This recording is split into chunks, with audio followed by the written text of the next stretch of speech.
Good morning. It is 9:08 on Super Talk 99.7 WTN. Hey, how are you? It's Chris Hand. Show's brought to you by our friends at Better Water LLC, water filtration systems, water softeners, betterwater.com. And you may ask yourself, why on earth would I need a water filtration system? I don't like them putting chemicals in the water that turn the friggin' frogs gay. Betterwater.com. We got a lot to talk about today, man. The Trump Middle East tour continues. I don't normally talk about the titling on our YouTube episodes, but I feel like it's important to do so today because I was very excited about the title. Mason, what is the title of our YouTube episode today?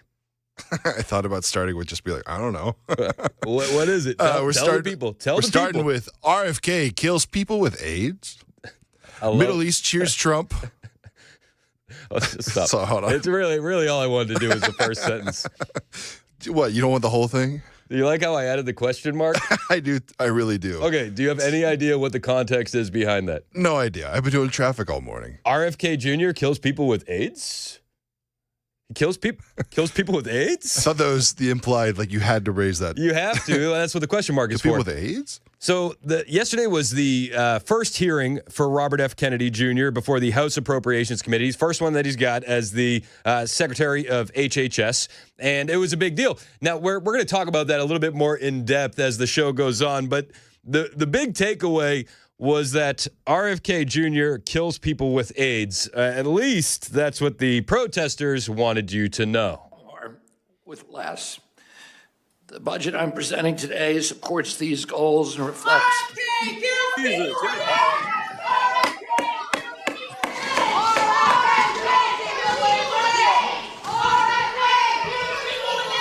The witness will suspend. The committee will come to order. Capitol Police are asked to remove the individuals from the hearing room. Members of the audience are reminded disruptions will not be tolerated.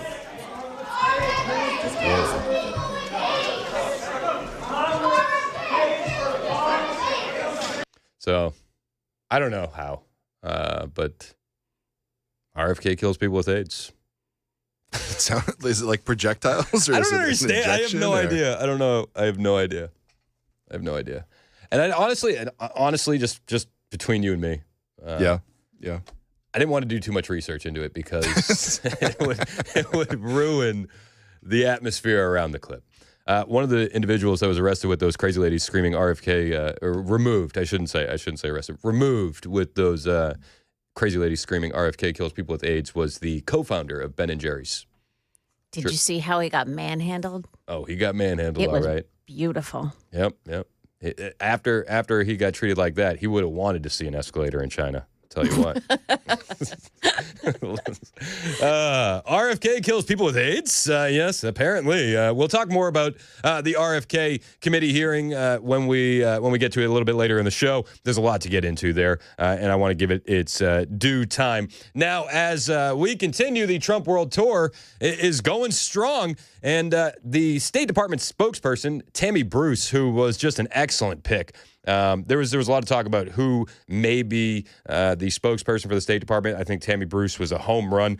She explained how big this Middle East trip is for Donald Trump and America and Americans in general. This is a little bit longer than I like to play, but Tammy Bruce is just so on point here and bringing the context to how big of a deal this Middle East trip has been. I have to tell you that we see this, and I see it as we all have, as the unfolding of what he promised and the nature of the power of not just a personality, but a man who has proven to the world that he does what he says he's going to do, that he's got the skill to be able to bring it about, and he brings the respect that is required for other nations to take us seriously and to negotiate seriously, and for our enemies to understand that they have no choice but to back off, to do as we request of them so that they too can have a better future.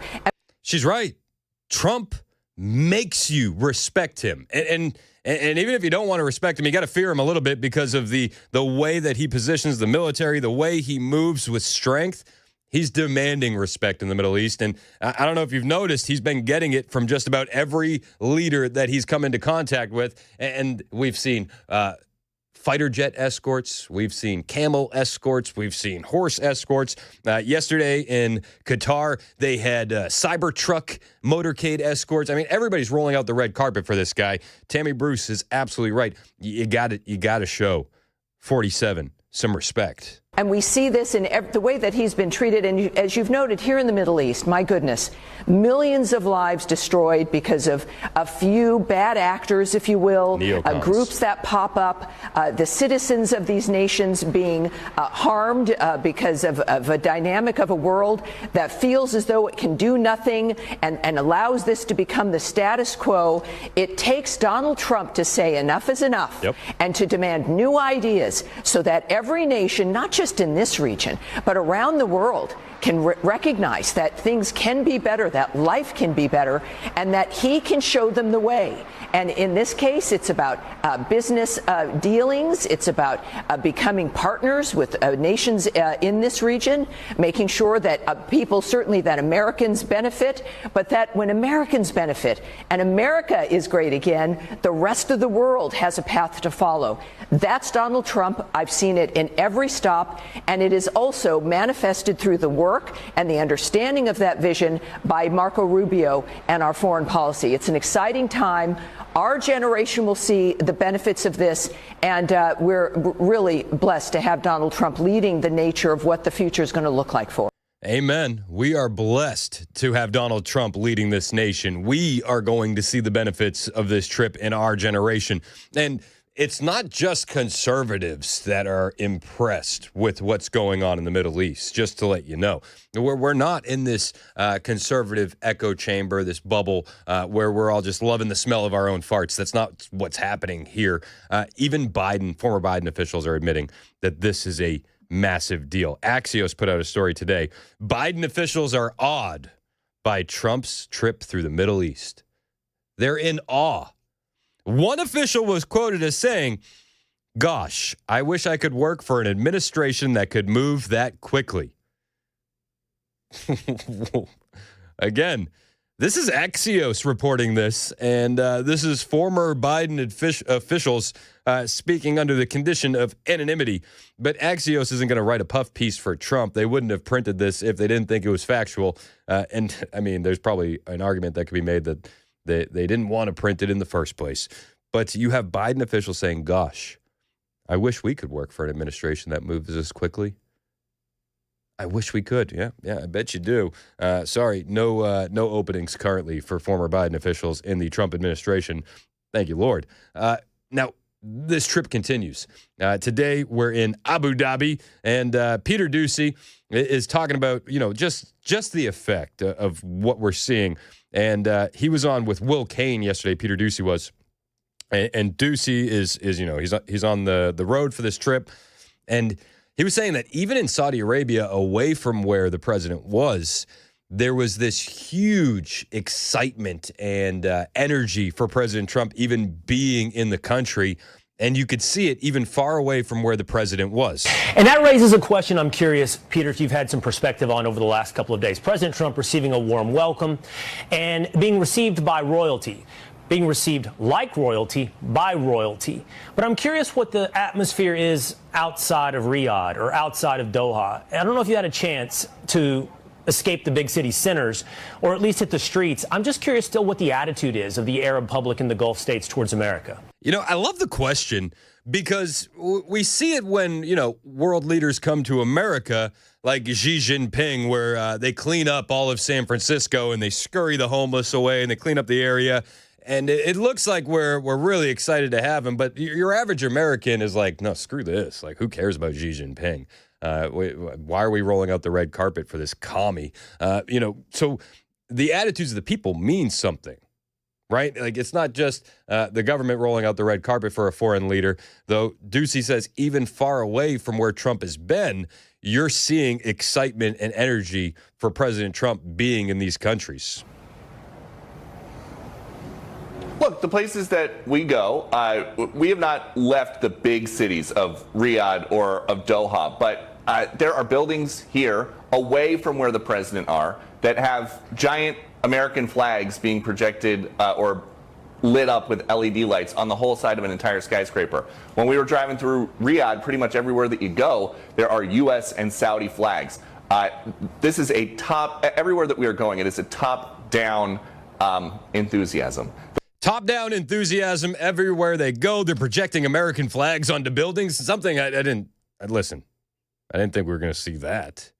You guys are projecting an American flag onto buildings in Saudi Arabia, far away from where the president even is. It's pretty crazy, right? It's wild. It's wild. And then I thought to myself, okay, well, that's Ducey's reaction. He admitted himself that he didn't really leave the major cities, so maybe this isn't really the thoughts of the people. Yet, some individuals found some Saudis to ask about Trump's visit and what they thought about it.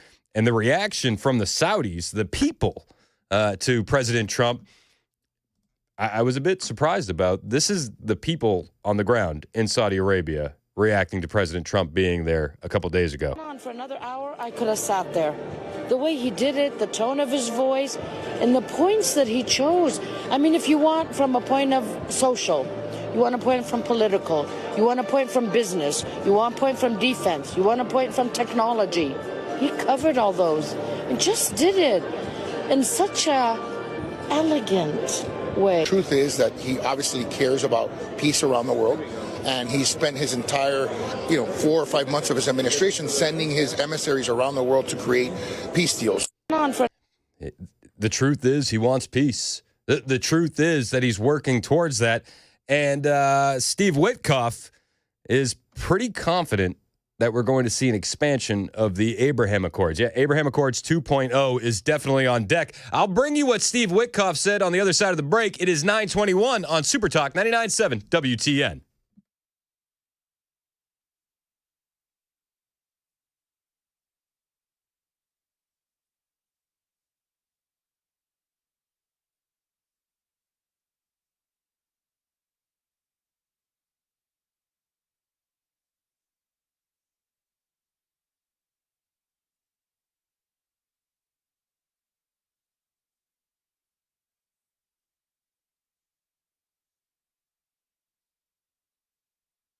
Hey, what's up? It's Chris Hand from my friends at United Structural Systems, and I got some bad news for you if you're dealing with waterproofing issues. We got more rain coming. But I got some good news for you if you're dealing with waterproofing issues. You can call the best. You can call USS today, and you can stop ignoring your waterproofing issues and get it fixed the right way with United Structural Systems. I mean, the truth is that these small problems at your home, like waterproofing issues, they're not going to stay small. Like, it might only be a little bit of water in your crawl space, but give it enough time, and that's going to lead to some bad things. I mean, it's only going to get worse. It could lead to mold. It could lead to foundation issues, wood rot. You don't need that. You need to call USS today. USS has helped over 30,000 homeowners across Middle Tennessee and Kentucky, and when they show up, they're sending an expert, not a sales guy. They're not going to send somebody that's worried about a quota. They're going to send somebody that's worried about your house. So whether it's foundation repair or waterproofing, talk to USS because they stand behind their work and they'll leave a warranty that is good for life. Even if you leave the home, the warranty can stay. That's how confident they are. So if you see the signs, don't wait. Call USS today, 615-488-7855, 615-488-7855, online, USSTN.com.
Up ahead on Super Talk, what happened that led to the death of a man at a popular reservoir last night? And also, where did all the baristas go? We'll tell you what's happening at Starbucks today. Got those stories and more coming up here at 9:30 on Super Talk 99.7 WTN. That's Joan Jones in the newsroom. My name is Chris Hand. Mason Fleming is producing. It's 9:26. Super Talk 99.7 WTN. Show's brought to you by our friends at Better Water LLC. BetterWater.com. So the Middle East trip for Trump and his administration going pretty well. I think that's relatively an understatement. I mean, this guy's signing massive deals with all of these countries that he's going to. Yesterday, Qatar signed on to invest $1.2 trillion, yep, with a T, in America. So you can understand the confidence coming out of the Trump administration when you hear a guy like Steve Witkoff say that there's big energy for the Abraham Accords expansion. He actually went on record in an exclusive interview with Breitbart saying that he's got about 4 to 6 countries that may join the Abraham Accords in the next couple of months. In the next couple of months.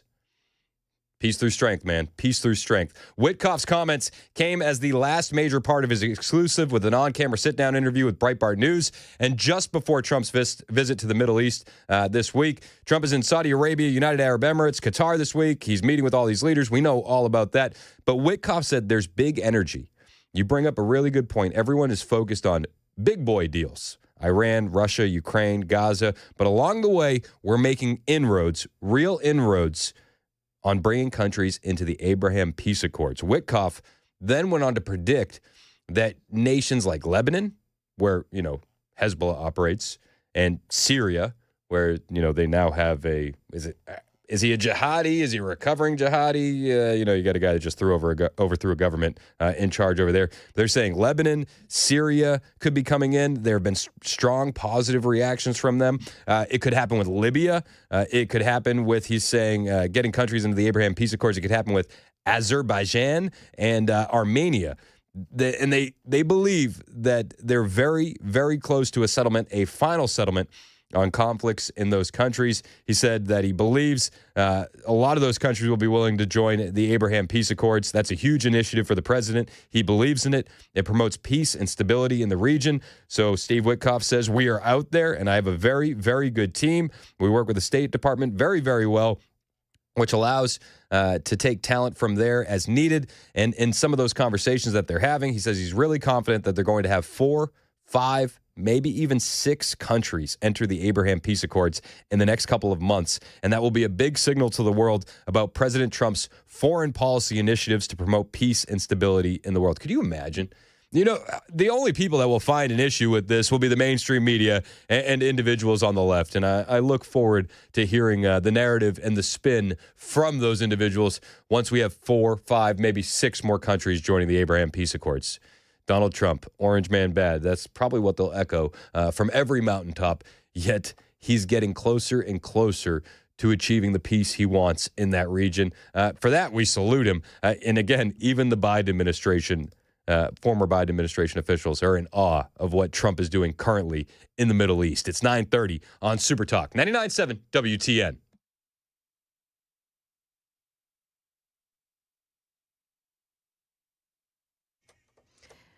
Good morning. It's now 9:30. I'm Joan Jones with your top stories. 65 on the northbound side still jammed up this morning in Creve Hall because of a crash that blocks the left lane just before the Hogan Road overpass. Careful in that area.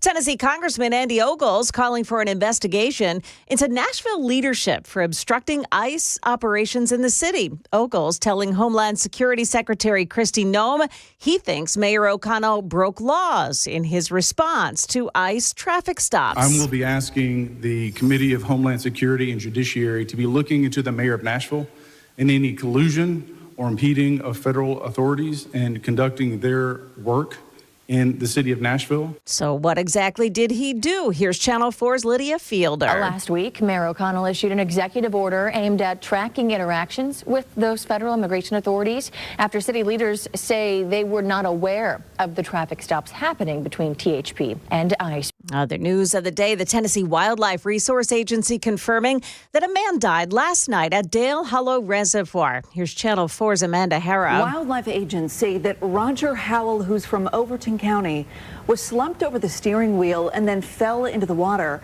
People who were nearby were able to pull him out, but he died at the hospital. It happened just after 6:30 last night. More than 1,000 Starbucks baristas at 75 stores are striking over the company's new dress code. The new dress code mandated by Starbucks requires baristas to wear a black shirt and either khaki, black, or blue denim bottoms.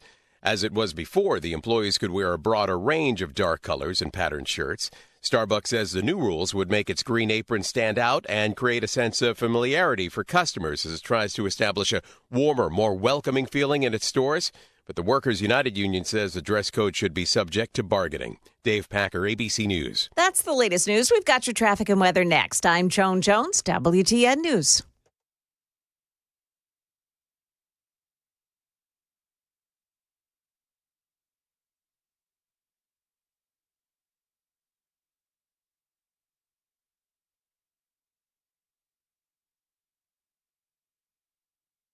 Hey, what's up? It's Chris Hand from my friends at Busy Bee Plumbing, Heating, and Cooling. And if you got some HVAC experience and you need a good gig, you need to talk to Busy Bee. Busy Bee is hiring, and they want you. They're hosting a hiring open house on May 31st from 10 to 2. And if you've got 3 or more years of experience in plumbing or HVAC service or install, they want to meet you. Pay ranges from $30 to $39 an hour. They give you health care, PTO, holidays off, even your birthday off. And if you're just getting started in the trades, man, you're welcome to. Bring the family and check it out. Again, that's their open house on May 31st from 10 to 2. Now, I just want to put this out there. If you're already in HVAC, work with a company that has the same values as you. Not a company where you have to hide your opinions, a company where you can embrace those. That's Busy Bee. And maybe you're not working in HVAC. You just want some good deals. Busy Bee has those for you as well. You can join the Beehive Club membership today for just $99 per unit and get so much value, including 10% off all repairs, front-of-the-line service, no overtime or holiday fees, a $100 annual accrued replacement credit with a maximum of $1,000, and more. That's just at $99 per unit. That's Busy Bee Plumbing, Heating, and Cooling for you. 615-775-7833. 615-775-7833. Online, busybeehvac.com.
937 on Super Talk 99.7 WTN. Hey, how are you? It's Chris Hand. Show's brought to you by our friends at Better Water LLC. You can listen to the show anywhere. iHeartRadio, tune in, the FM dial. You can watch the show. We're live on Super Talk TV, which is on Facebook, YouTube, Twitter, Twitch. Shout out to YouTube. That's my favorite. We got a red-pilled chat going on in there. Turd Ferguson's using way too many emojis. Are you really surprised? I tried to put a stop to it. I just want to let everybody know. Said chill. Why would you stop him using emojis? That's a little bit much. It's a little extra. I mean, that's Turd's thing, though. It's kind of like he's the quirky one. It's his calling card? Yeah. All right. A lot of people are also wondering if RFK kills people with AIDS or if RFK kills people with AIDS. I don't know. We'll talk about that a little bit more on the show. Emphasis is everything. Yeah. It's like, what is it? We had grandma for dinner, right? Remember that? Like, the apostrophe matters. Do you remember that? Yeah. I remember. Yep. Chewy. Don't eat grandma. So the Middle East trip. What, Joan? Jeez. What? We're just specifying. I'm a grandma. Yeah, that's what we're looking out for you. Yeah, okay. Trying to make sure the grandkids don't eat. Grandma's lives matter. That's right. GLM, baby. That's the one I like. All right, so Trump is still going on with the Middle East, and the tour is continuing. He's in Abu Dhabi today, but the message has been peace, and he had some stark words for Iran a couple days ago while he was in Saudi Arabia saying, listen, we want you to have a good life. We want your country to be successful, but you can't have a nuke. And that's really the line in the sand. We want you to be as successful as you can be, but you can't have a nuke. Well, NBC News has an interesting article that they put out yesterday. Top Iranian official says Tehran would forego highly enriched uranium and nuclear deal with Trump. The comments come from a member of the Supreme Leader's inner circle and appear to be the clearest public statements yet on Iran's willingness to reach an agreement with the U.S. Once again, as somebody on the text line said, Orange Man rad. Orange Man is crushing it, and Iran understands what they need to do to be prosperous. Iran is ready to sign a nuclear deal with certain conditions with President Trump in exchange for lifting economic sanctions.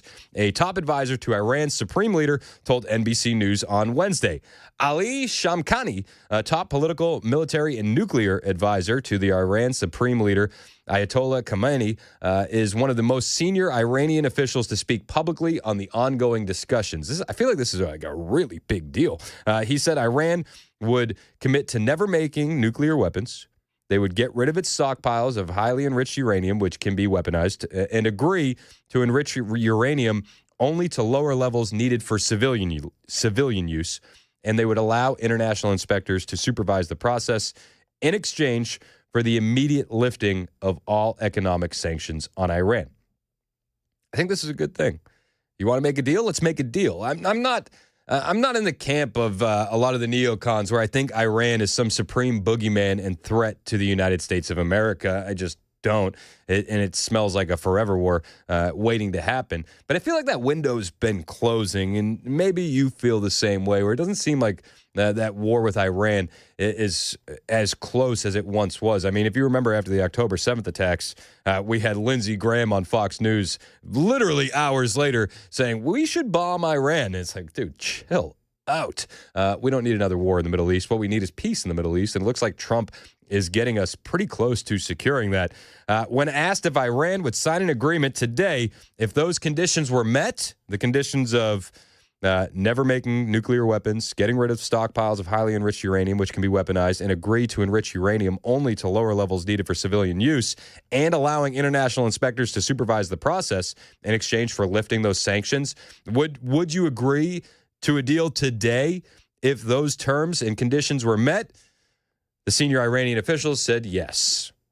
His comments appear to be the clearest public statement yet on Iran's expectations and willingness to reach a deal from the Supreme Leader's inner circle. Iran's Supreme Leader has the final say on all of the matters of national security, but they say it's still possible. If the Americans act as they say, for sure, we can have better relations, adding it can lead to a better situation in the near future. Shamkhani sat down with NBC News just hours after Trump offered Iran an olive branch that was combined with, he said, He said you could be really prosperous and have a great life, or we could crush you.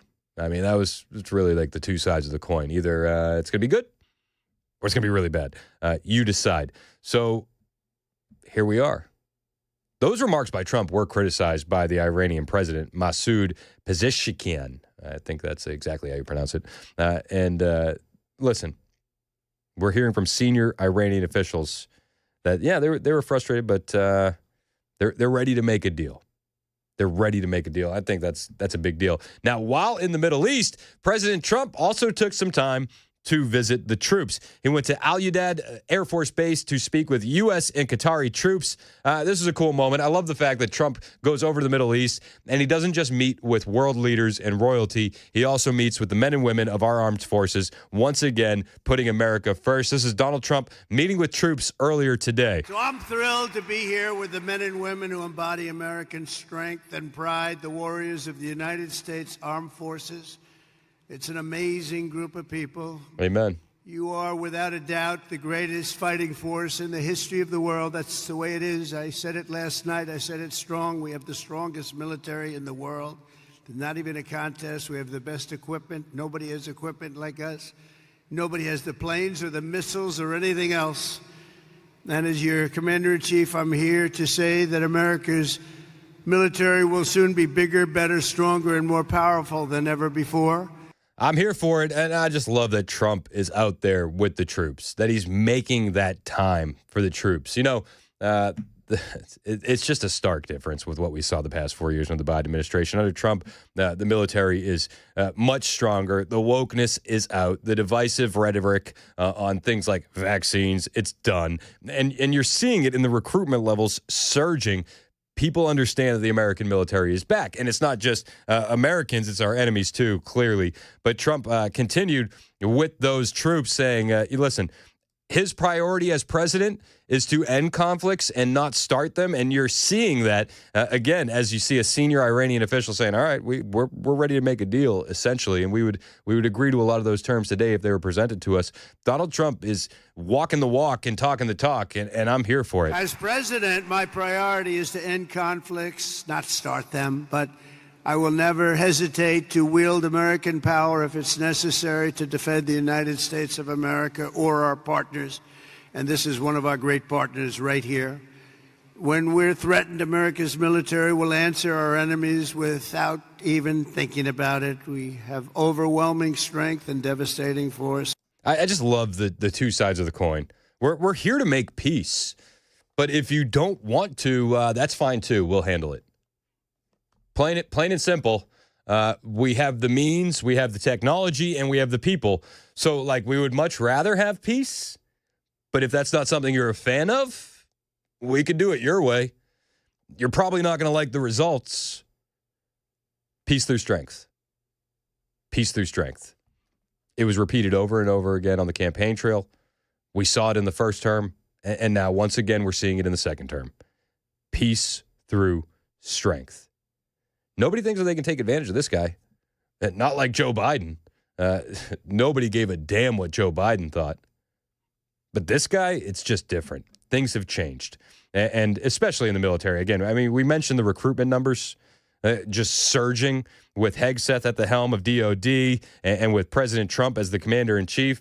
But it's because he puts the military up as high as they should be. He showers them with respect, love, and praise constantly. The American people never forget that our service members and their families make incredible sacrifices each and every day so that all Americans can be safe and be free. And we love our amazing military families. Our military families are as good as you can get. Amen. The men and women here today are part of a noble tradition of service that has been passed down from one generation of Americans to the next. And your spirit and courage and sacrifice has always been there when we needed you the most. You're always there when we need you the most. Amen. Amen. And shout out to all the veterans that we have listening. Salute you guys. We constantly love your input in the show and what you've done for this country. It's huge. But this kind of language and rhetoric was not there the last 4 years. No. They were worried about white nationalism and feelings and identity politics and making sure there were plenty of transgenders in the military. It didn't hit the same. It didn't hit the same as these kind of statements from President Trump, did it? No. And he continued closing with this, with the troops, talking about, again, how much we love and respect our troops here in America. This is President Trump moments ago this morning in Qatar at Al Udeid Air Force Base with U.S. troops and Qatari troops. My trip is 4.5 days, but this is the one I was so looking forward because I'm with the people that I really love and respect. And we love and respect you. This is what you're doing, the service you do for your country. You keep us safe. There is no more important profession. And I was so proud to see those reports coming in just a few days ago saying that the enrollment is at the highest level ever, especially when I had to suffer running against a group of people that were very inappropriate, where they allowed that reputation of what you stood for and what you stand for to deteriorate to a point where we weren't able to recruit. So just remember this, you have a job now that everybody wants. Everybody wants to be doing what you're doing. It's a special job, and I'm so proud. When I saw those numbers come across the board that we set the record for enrollment in the military, and we took that from the exact opposite just 6 months before. I was very, very proud of that.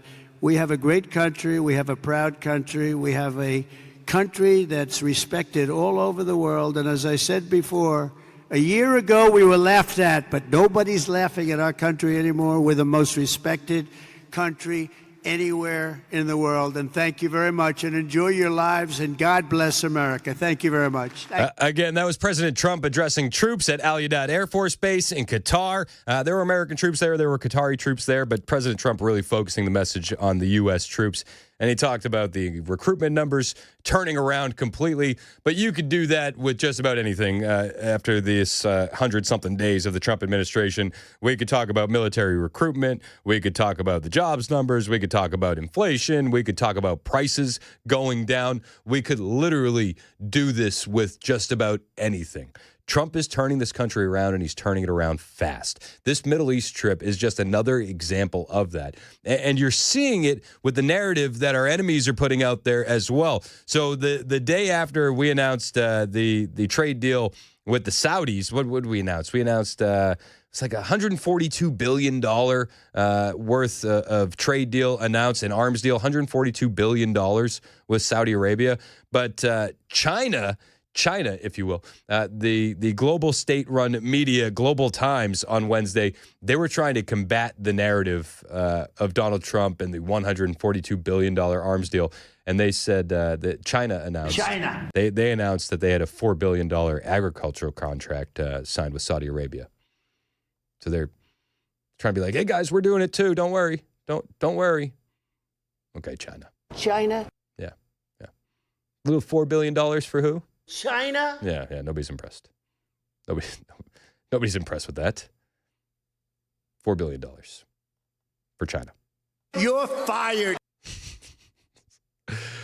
That's a new one. I didn't predict that one coming. Chinese and Saudi enterprises and institutions signed more than 70 cooperation agreements with a total value exceeding $4 billion, covering such areas as green technology application, intelligent equipment output, biological breeding research and development, and cross-border supply chains, the newspaper reported. But again, they put that report out in this big announcement because they're trying to counter what Trump is doing. You can see it in real time. I saw another story from China. This one's wild. And the U.S. government is not commenting on it yet. Breitbart has the exclusive. U.S. engineers finding rogue communication devices in Chinese solar panels. That's a little weird. Doesn't sound good. We'll talk about it when we get back. It's 9:51 on Super Talk 99.7 WTN.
Up ahead on Super Talk 99.7. Things will happen late today into the night tonight, then another severe weather threat tomorrow night as well. Yeah, Stefano is telling us about some strong storms. Also, Sean Combs' former girlfriend back on the stand today. Those stories coming up here at 10 o'clock on Super Talk 99.7 WTN. That's Joan Jones in the newsroom, and she loves Stefano DiPietro.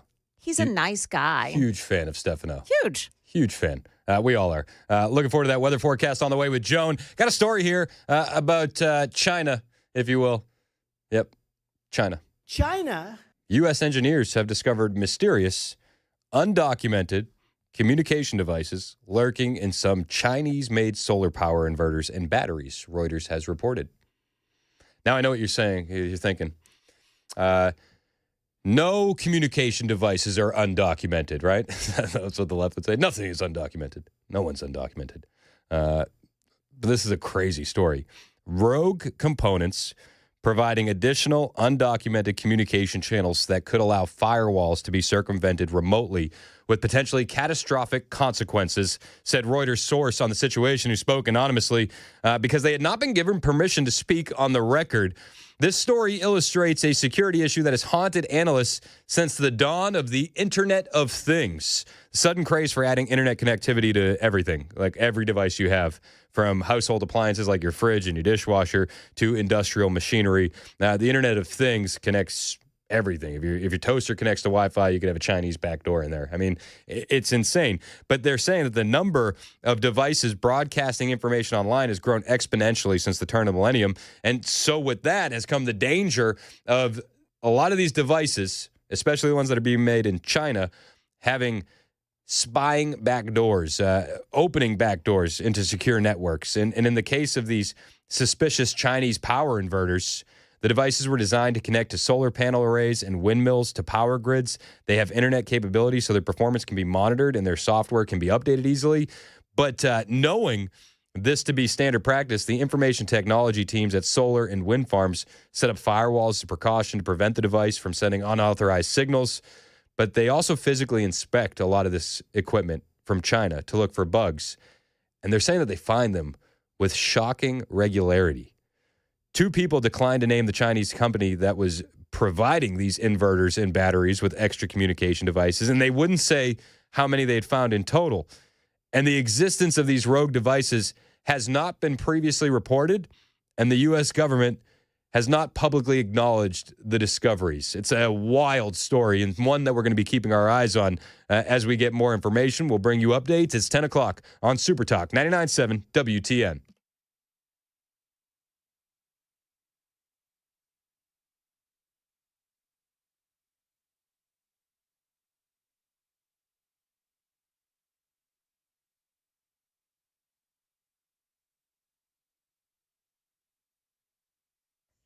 Good morning. It's now 10 o'clock, and I'm Joan Jones with your top stories. Something to watch out for here for drivers. Eastbound 40 at I-65 South exit. That's 210B. There is a crash, and the left shoulder is blocked off by it.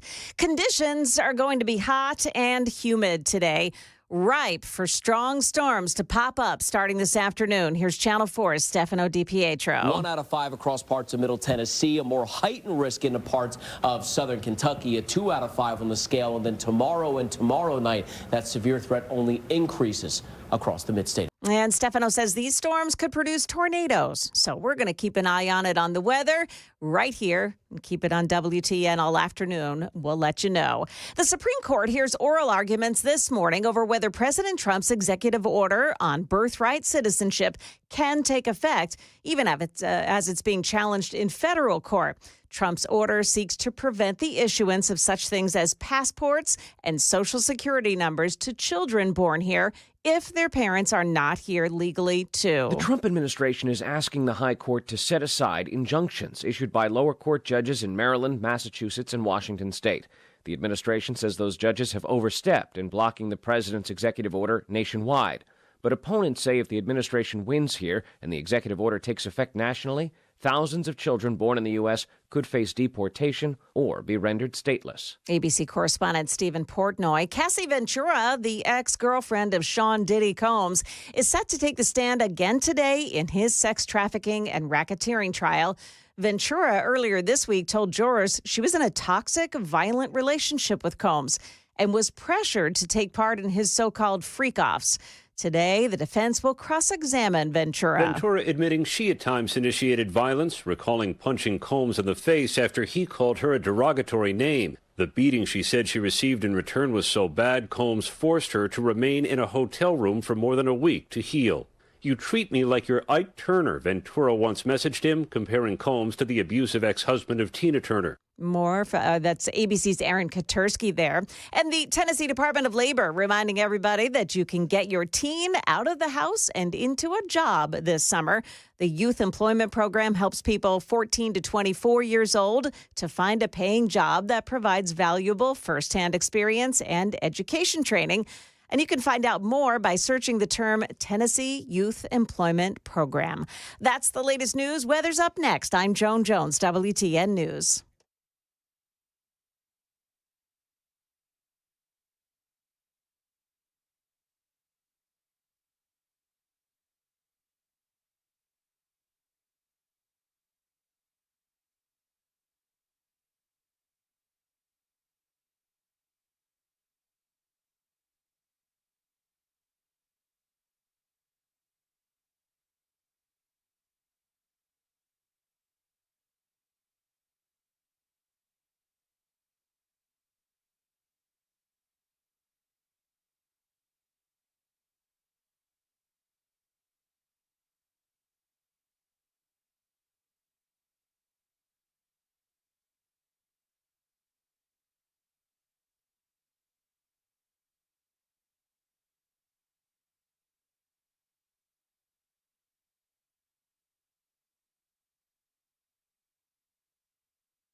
And the show is brought to you by our friends at Better Water LLC. Water filtration systems, water softeners, betterwater.com. We love those guys. If you support the show, support our sponsors. Those guys are patriots.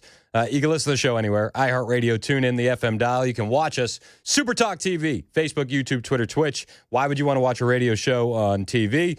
We bring you video for all the audio that you hear on your radio, so you get a little added benefit to joining us on the YouTube stream. Plus, you can join in that very red-pilled chat. Love the chat. Shout out to the YouTube chat. Hit like, hit subscribe. Use as many emojis as you want. How many emojis do you use in real life? We went over our top 3 the other day, didn't we? Yeah, but everybody has a top 3. You know? Say it again. I was ignoring. Everybody has a top 3. I mean, yeah, everybody has a top 3. I think we text a lot. I don't think you're a big emoji guy. Yeah, I think at most I'll send the salute emoji to you. Yeah. You know what else I would do on the internet now? This has been my new fun thing the past couple days. Ooh, what's your new fun thing? Well, everybody's doing it. Everybody's doing it? Everybody's doing it. I'm missing out. Please. Have you seen the AI baby videos? Yeah. Have you seen those? It's so Yeah, I good. have. My favorite though is Jack Posobiec was just posting a bunch, and I retweeted some of them on my X account at Chris Hand on Air, and it's like Stephen Miller yelling about deportation, but as a baby. That's so funny. I just love it. I love it. Theo Vaughn's been posting a bunch of them too. Yeah, I've seen those. One of my favorites is they've made a whole conversation about a baby talking to a dog on one of them. And it's like, why do you get to use the bathroom inside, but I can't? What's going on? And the baby's like, I have this thing that's around me, just lets me go. I was like, this is not what I thought I'd be getting on my 2025 bingo card for sure. I'm with you. I'm with you. All right. So at 10:35, we have the CEO of the American Culture Project, John Tillman. He's going to be joining the show to talk about that one big, beautiful bill and what he thinks Donald Trump can do when it comes to taxes or the lack thereof. Looking forward to that conversation. And then tomorrow on the show, we got a couple of really great guests. At 9 a.m. tomorrow morning, Mary Cutter is going to be joining the show. If you are unfamiliar with Mary Cutter, you're going to become a fan after this interview. I guarantee it. She's got a new song dropping called The Devil Wore a Lab Coat, and it's about the opioid crisis and how hard it hit in those small towns. It's fantastic, and she is just unbelievable. So it's like a female Anthony Oliver, or Oliver Anthony, if you will. I don't even want to say that because I think she's kind of in a lane by herself. But I'm really looking forward to that interview. That happens tomorrow at 9. Also tomorrow on the show, we're going to have Savannah Hernandez, investigative reporter for Frontlines, Turning Point USA. She's going to be joining the show because I saw this video. And she would have joined today, but she's on a plane or busy. But I saw this video. She went to Newark. She went to Newark, New Jersey, to that ICE detention facility where the Democrats raided it. You know, they broke in through the fence, and now they've had protesters out there for a couple days. But she went down there to interview the protesters outside this ICE detention facility, and the conversations were wild. This is Savannah Hernandez with a leftist protester outside of that ICE facility. They'll take you too. They don't really care. Excuse. Now, this woman who, if you're not watching on the stream, you don't see the video with it. But if you're listening, I want to let you know, this woman who's a protester, a leftist, rabid activist, looked at Savannah Hernandez and said, they'll take you too. And just, for reference, Savannah Hernandez, she's of Asian descent, and she has a bit more brown skin than the leftist protester she's talking to. So the leftist protester says, they're going to take you too, talking about ICE. To which Savannah Hernandez didn't exactly respond too kindly. In fact, in all of these interviews, I've noticed that Savannah is more combative than I've ever seen her before, and it's one of the things we're going to talk about tomorrow. But just listen to this interaction. They'll take you too. They don't really care. Why do you think they're going to take me too? Because you have brown skin. That's pretty racist. I'm an American citizen. Doesn't matter. So you think I'm going to get deported? You could. So this woman right here thinks I'm going to get deported because I'm a brown woman. That's an extremely racist thing to say, ma'am. No, the racist people are... No, you're the racist because you just came up to me and said I'm going to get deported because I'm brown. How dare you? Beast. Thank you. Thank you. Yeah, ICE is not rounding you up because you have brown skin. It's just not the reality of the situation. I mean, we saw that here in Nashville alone. They're going after illegal aliens. And it doesn't matter if you're an illegal alien from Denmark or you're an illegal alien from Venezuela. You're an illegal alien all the same, and you're not going to be allowed to stay here. This lily white protester, this liberal activist, she wants Savannah to know that no. All they're looking for is brown skin. How dare you sit here and speak to me because of my skin tone? No, I don't need to be careful. Guess what? I voted for Donald Trump because he's a president of law and order, and I've actually met him. He's very nice. And it's racist like you who stand here and tell me that I'm going to get deported because I'm brown. How dare you? This is the average right liberal right here. How dare you? How dare I? Yes, how dare you? How dare I? So you're coming up here and you're telling me that I'm going to get deported because I'm brown. Mass deportation. You're supporting mass deportation. I'm an American citizzen. So yes, I am supporting mass deportation of people who are not American citizens. I'm Catholic. Congratulations. Catholics. They love a good immigration story. I don't know what to tell you. Sav is just an absolute beast and on fire. Excuse me? Excuse me? Yes, I support mass deportations. Yes, I voted for Donald Trump. Yes, I met him. He was actually really nice. Weird how that happens. Listen, if you listen to these leftists in the mainstream media, I wouldn't even think Donald Trump would want to meet with a brown lady like Savannah Hernandez because he's obviously an evil, racist, white supremacist Nazi. You know that. Everybody knows that. But Sav was not letting this go. Are you an American citizen? Yeah. None of your business. So you are an American citizen, clearly. None of your so business. I'm not going to get deported. You're not going to get deported. But how dare you stand here and tell me that I'm going to get deported? Those are true. So you, an American citizen, are going to get deported. Potentially. How? Ross Baraka is an American citizen. He was just arrested. Why was he arrested? By ICE. Why was he arrested? Because he was targeted by ICE. Because he was charged with trespassing. You're very sad. Now, this woman says Ross Baraka, that's the mayor of Newark, New Jersey, the guy who was trespassing and then arrested. She pointed to him. He's going to get deported. No, he's not. Nobody's going to get deported unless you're an illegal alien. It's just the facts of the matter right now. There has been talks about sending some of our most violent offenders to different areas, but I mean, that's all it's been. Nothing's happened yet, and I doubt it will, to be perfectly honest. But no. Savannah Hernandez not getting deported because she has brown skin. Ross Baraka, the mayor of Newark, New Jersey, not going to get deported.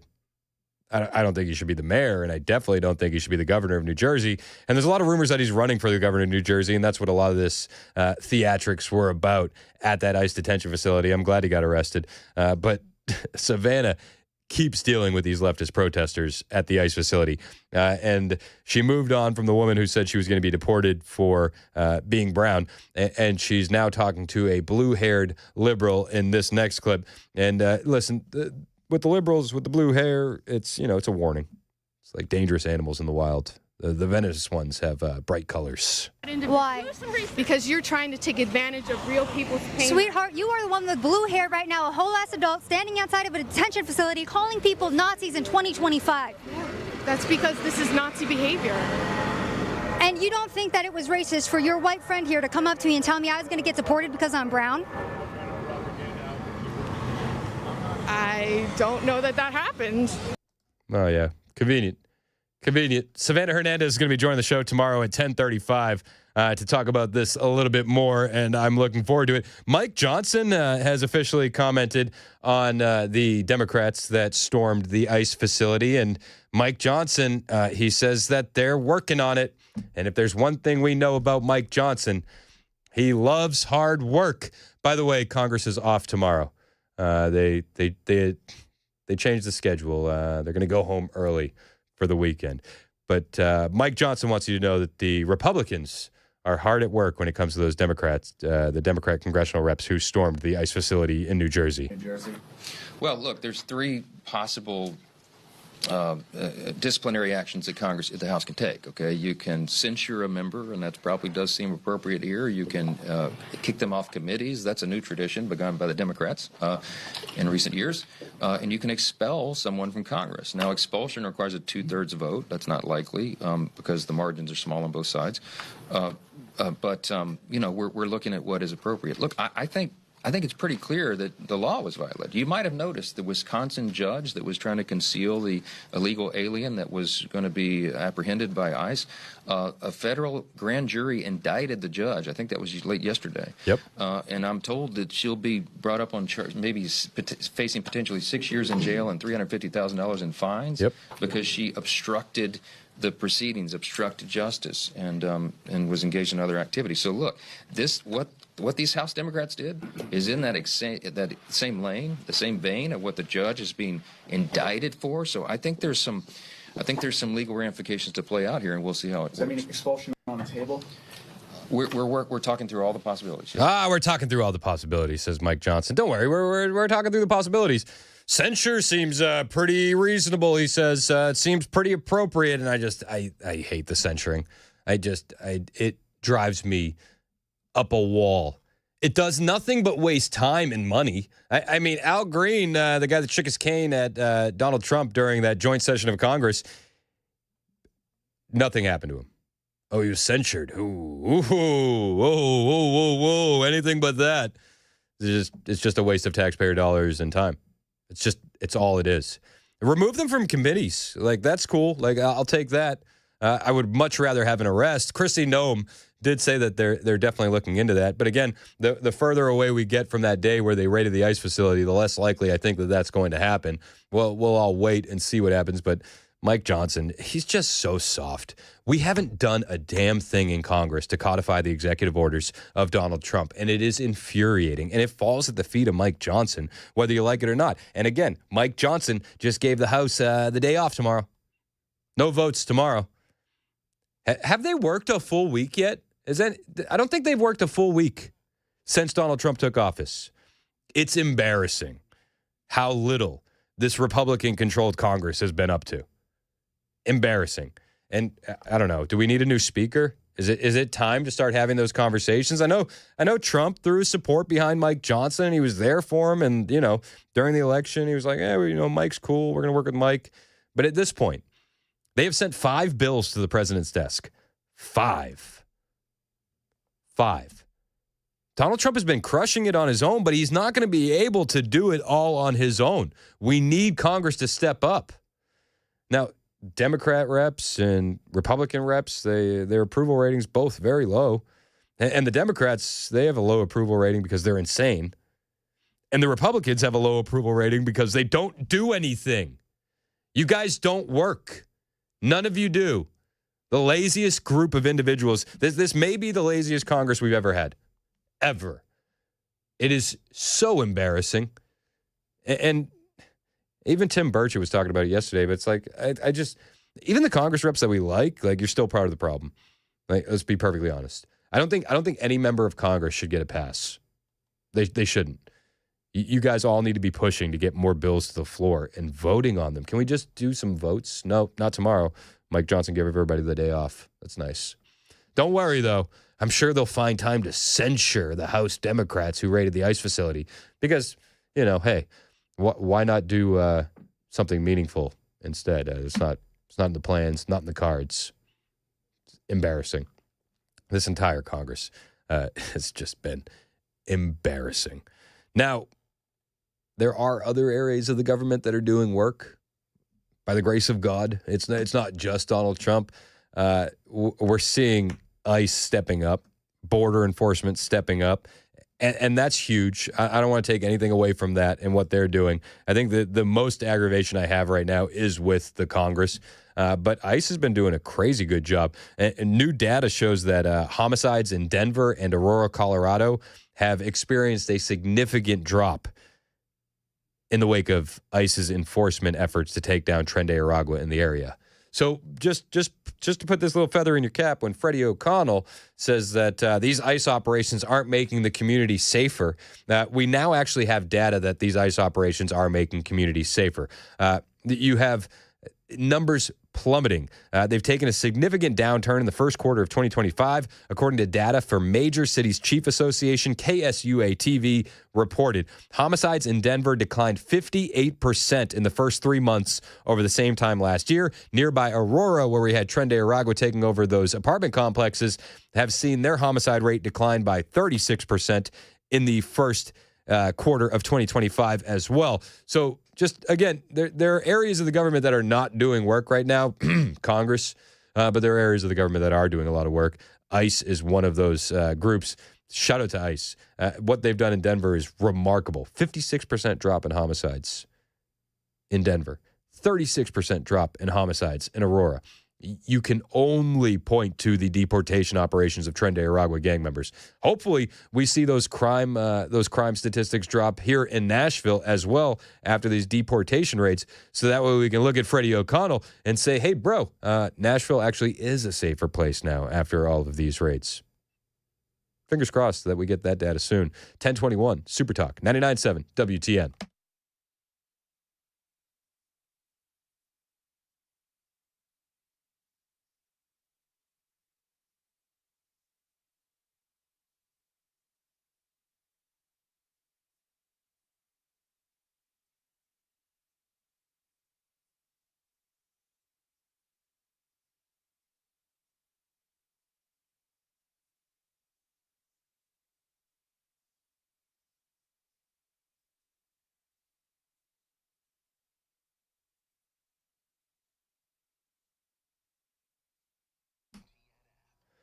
Hey, what's up? It's Chris Hand, and I want to tell you about my friend Shane Ring over at Cover Nash. I talk about Shane all the time. Love Shane. He's a good guy, and he wants to save you some money. If you're tired of paying for sky-high health insurance costs, you need to talk to Shane Ring. He actually has a new plan that he just brought to the market that will bring your deductible down to just $250. Yep, you heard me right. Not $5,000, not $8,000, just $250. And the best part is you don't have to wait until open enrollment to switch and start saving money right now. Shane can get you there right now. He's been doing it for over 20 years, 75 companies to shop from, looking at the entire market for you to find the best fit for your budget and your health needs. Whether you're self-employed between jobs or just plain old overpaying, talk to Shane because he can easily save you 30 to 60% on your monthly premiums. It's time to stop overpaying. It's time to call Shane Ring and Cover Nash, 615-465-0023, or you can always hit the website, covernash.com. The phone number one more time, 615-465-0023. Get yourself some affordable, quality coverage managed by you, not the government, covernash.com.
The scope of President Trump's powers being considered by the Supreme Court right now, and the statement that sparked a walkout in Sumner County last night. That and more coming up here at 10:30 on Super Talk 99.7 WTN. Thank you, Joan Jones. 1026 on Super Talk 99.7 WTN. I'm Chris Hand. I'm excited about this birthright citizenship stuff, man. I really am. I think Trump has a case, and I think he's going to win. I do. Looking at you, Amy Coney Barrett. Don't mess this one up. Is it bad that John Roberts is becoming more reliable than Amy Coney Barrett? It's embarrassing. It's unfortunate. It's embarrassing. Amy Coney Barrett. She's just disappointing. Donald Trump weighing in on Truth Social when it comes to the birthright citizenship case in SCOTUS today. And he said, big case today in the United States Supreme Court. Birthright citizenship was not meant for people taking vacations to become permanent citizens of the United States of America and bringing their families with them all the time, laughing at the suckers that we are. The United States of America is the only country in the world that does this. For what reason, nobody knows. But the drug cartels love it. We are, for the sake of being politically correct, a stupid country. But In actuality, this is the exact opposite of being politically correct, and it is yet another point that leads to the dysfunction of America. Birthright citizenship is about the babies of slaves. As conclusive proof, the Civil War ended in 1865. The bill went to Congress less than a year later in 1866, was passed shortly after that. It had nothing to do with illegal immigration, for people wanting to scam our country from all parts of the world, which they have done for many years. It had to do with Civil War results and the babies of slaves who our politicians felt correctly needed protection. Please explain this to the Supreme Court of the United States. And remember, the Civil War ended in 1865 and the bill goes to Congress 1866. We didn't have people pouring into our country from all over South America and the rest of the world. It wasn't even a subject. What we had were the babies of slaves. Thank you for your attention to this matter. Good luck with this very important case. God bless the USA. Now, I want to point you to one other tweet. Charlie Kirk just sent this out, and it's a tweet from Andrew Colvett. And you maybe you know the name, maybe you haven't heard the name. I retweeted it so you can find him. Andrew fills in for Charlie sometimes on his show, and he does a lot of work behind the scenes at Turning Point. Andrew's a great guy. And Charlie reposted this tweet from him in January 25th, 2025, 5 days after the inauguration. And it was about birthright citizenship. So I want to read you this tweet and just give you the context of the time that it was posted. It was posted in January. He said, Andrew Colvett, regarding birthright citizenship, did you know in 2023, there were between 225,000 and 250,000 babies born to illegal aliens? That's more than the babies born in all but 2 U.S. states taken individually. It's also more than the number of babies born to legal non-citizens per the Center for Immigration Studies. Right now, there are reports of expectant mothers who are either illegal or in the U.S. under temporary parole lining up for preterm C-sections to beat President Trump's February 20th cutoff date, some as early as 7 months gestation. France, New Zealand, and Australia all abandoned birthright citizenship in the past few decades. Ireland was the last country in the European Union to follow the practice, ending it in 2005. Framers of the 14th Amendment, including Senator Lyman Trumbull, considered the driving force behind the amendment, specifically stated at the time that the citizenship clause does not encompass individuals still owing allegiance to any other country. The language in the 14th Amendment was derived from the 1866 Civil Rights Act, which provided that all persons born in the United States, not subject to any foreign power, would be considered citizens. 2 Supreme Court cases upheld that 14th Amendment, excludes citizens of foreign countries born in the U.S., the Slaughterhouse case, 1872, and Elk versus Wilkins, 1884. The 14th Amendment did not originally grant citizenship to American Indians. Why not? Because they were considered to hold allegiances to tribal nations and were only partially subject to the jurisdiction of the U.S. government. American Indians and their children did not become citizens until 1924 with the passage of the Indian Citizenship Act, despite being born on American soil. Why would they need this law if simply being born within the U.S. automatically granted someone citizenship? Birthright proponents like to cite the 1898 Supreme Court case, United States versus Wong, but conveniently forget that even then, the child's Chinese parents reside in the United States lawfully and permanently. The 14th Amendment was clearly written to grant citizenship to freed slaves born in America, not illegals who owe allegiance, are citizens of a foreign country and subject to the jurisdiction thereof. It is time to protect and preserve the value of American citizenship and finally get this right. Again, I do feel confidently that Donald Trump is going to win this case, as long as Amy Coney Barrett doesn't mess it up. It's 10:30 on Super Talk 99.7 WTN.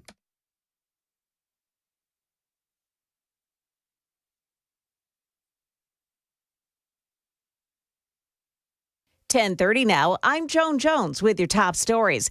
Happening right now, the Supreme Court is hearing oral arguments on a challenge to President Trump's efforts to end birthright citizenship. It'll also have something to say about lower courts that have blocked Trump's policies from taking effect nationwide and whether they're acting beyond their authority. Fox News reports whatever the decision, it's sure to have sweeping implications for the Trump presidency. Some economic indicators released this morning that show despite tariff talk, consumers are still buying and layoffs may have been overstated. Retail sales last month came in 0.1% above March, according to the Census Bureau, down from the 1.4% surge in February. Sales of cars and trucks slowed dramatically from one month to the next. Separately, the Labor Department reports that weekly jobless claims were unchanged last week after a substantial decline the week before. ABC's Jim Ryan there. In Sumner County, the library board wants to make the decisions over which books are allowed in public libraries. No longer would each individual library make that call. Well, protesters showed up waving pride flags in support of gay and LGBTQ books on the shelves. Library Board President Johanna Daniels. Law and public policies can recognize the truth of man and woman. She said law and public policies can recognize the truth of man and woman. Protesters walked out. That proposal has been tabled now until the next meeting in July. That's the latest news. Weather is up next. I'm Joan Jones, WTN News.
36 minutes past the hour on Super Talk 99.7 WTN. Hey, how are you? It's Chris Hand. The show is brought to you by our friends at Better Water LLC. You need a water filtration system or water softeners, you go to betterwater.com. Very excited to have our next guest on. He just wrote an article in Fortune that came out a couple days ago. It says, Donald Trump's tax plan shows good instincts. He just needs to go bigger. Joining us now is the author of that article, John Tillman. He is the CEO of the American Culture Project. What's up, John? Welcome back to the show, man. Great to be back. Thanks for having me. And yeah, Donald Trump has never been one who was shy about going big, and he is going pretty big, but it can be even bigger, a bigger, better, beautiful tax cut. Okay, so I love this, and I love having you on, man. You always bring good info, good energy. It's fun to talk to you. Where is the tax plan at currently, and where do you think it needs to go? Well, right now it's mired in the House because there's a very, very narrow majority by the Republicans there, of course. And you have the factions of sort of, I'll call the establishment traditional Republicans on the one side, who really don't want to do much in the way of cutting spending. They don't want to really take what they perceive as hard votes on codifying DOGE into the statutes. Yep. And they are very paranoid, and Josh Hawley on the Senate side has come out very paranoid about any kind of Medicaid reforms that they're being portrayed as cuts, which are not cuts. They're reforms to have able-bodied working people not get Medicaid. Yep. And then, of course, it's the issue of Trump's campaign promises on not taxing tips and not taxing overtime. All of those things are on the plate, and they're trying to figure out how to do it in a way that is a passable budget and somewhat revenue neutral. And so you have the hardcore folks like Tom Mask on the one side who are saying, I'm not going to vote for it without the cuts and some of the other things. And then so we don't know how it's going to turn out. I think the president is going to have to get very involved. And one of the things I think is challenging is, you can't let the perfect be the enemy of the good. And I'm an ideologue by all means, but I'm a pragmatic ideologue. And you got to take the hits that let you move the ball down the field. And I think that's kind of where we're at. Yeah, I hear you, and I like Thomas Massie. I know he gets a lot of heat for planting his feet firmly, but I respect the hell out of that. But this Congress, it does seem like we have a lazy bunch. I know that they have tomorrow off. They're not going to take votes. They're going to have a long weekend. They've only sent 5 bills to the president's desk. How much confidence should we have in this Congress to do the things we need done on tax reform? Well, this illustrates one of my rules of politics, which is when Democrats win majorities, no matter how small the majority, they can't wait to implement their agenda. And when Republicans win majorities, no matter how large the majority, they can't wait to equivocate on their agenda. Yep. This has long been true of Republicans. And part of it is the nature of the two parties and their beliefs. The Democrats love government and want to aggregate more power to government. Republicans are the limited government party and want to try to devolve power to the private sector. So as a result of that, you have that nature. And then you have a lot of cowardly Republicans, of which unfortunately there are too many. So I think that what we're going through is sort of normal for Republican majorities. I think if we had significantly larger majorities, this would be going a lot smoother. But I don't understand just how difficult it is to wrangle 221 or 22 Republicans to try to find a common ground in a bill. And in the end, it's going to be political fear that moves the recalcitrant ones, and that fear, I believe, is going to be imposed by Donald Trump. So what can Donald Trump do to move the ball down the line, and then where do you think that he should take this tax plan and the tax reforms? Well, as I have said, I think to take it bigger, as I put in the Fortune piece, he's so directionally right. There's been a lot of people on the intellectual right that have criticized the concept of not taxing tipped wages and the concept of not taxing overtime. But directionally, it is brilliant because it's a cut on the marginal rate for working class and middle class people. The evil of our tax code system today is that as you enter your earning years, you go from your 20s to your 30s and your 40s, and 30s, 40s, and 50s are usually people's peak earning years. Just as you're earning more money on the margin, the government takes an ever higher part of that in taxes, and it makes it much harder for people to accumulate savings and sometimes capital formation to start a small business. What Trump is doing with those tax cuts on tipped wages and Social Security, which is overtime rather, is he's allowing people to keep more of their own money to save for themselves, create financial independence, and or perhaps save and start a business or buy a house. This is the right idea. What I'm proposing is that nobody should pay any taxes as long as you're saving 50% of your income. Nobody should pay any taxes for the first 25 years of their working life. That would be transformational for people, give them financial independence by the time they're in their 40s. And it would be very pro-growth because there'd be so much money flowing into investment vehicles. We would have business startups like we've never seen before. So your idea is no taxes until you're 25, as long as you're saving 50% of your income? No, no taxes for the first 25 years of your life, your working life. So let's say you go into the workforce at 20, then you wouldn't pay any taxes until you're 45, so long as you're putting in 15%. Okay. And that's roughly, we have a lot of vehicles like this already. We have 401ks, IRAs, which are tax deferred. This is just that same idea on steroids. There's a lot of work that needs to be done to figure out how to make it financially feasible, but it would transform the way we think about work. It would make people so hungry to work in their early 20s and 30s and make as much money as you can because the incentive is so good. And you don't have to cap it at 15%.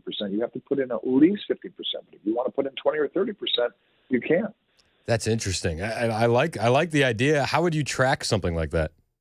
The same way we do right now with 401ks. When you do you have a 401k account, it's your employer coordinates with the IRS and it's reported.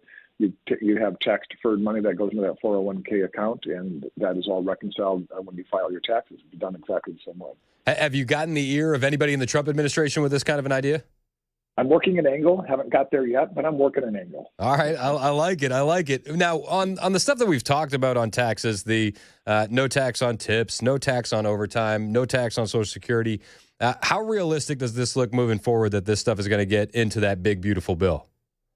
I do believe it's very realistic for both no taxes on tips and no taxes on overtime to get in the bill. I think Trump is actually going to go to bat on it. So I feel fairly optimistic both those will get in there. And what about the rumors of a no income tax? What have you heard about that? No income tax? Yeah, like replacing it with tariffs. Well, I think that's not going to happen because there's just not going to be enough tariff money. There's a lot of revenue that comes in from the income taxes, and the tariff revenue is not going to be anywhere close to that. However, my preferred tax system would be tariffs plus a consumption tax. But the only way you can do that is if you constitutionally eliminate the right to tax income. One of the worst things this country ever did, Chris, is approve the income tax amendment. Amen. Because essentially what that amendment does is it says that we are all in servitude to government for our labor. One of the ways I always put it is, the 13th Amendment eliminated slavery. Yep. And I always sort of like to joke as evil as slavery was, and it was evil in every respect. You can't say enough about how evil it was. But if they had tried to negotiate, said, look, we're only going to enslave you for, up till 11 a.m. And after 11 a.m., the rest of the day is yours. But from 6 a.m. to 11 a.m., you're going to work for the slave owner.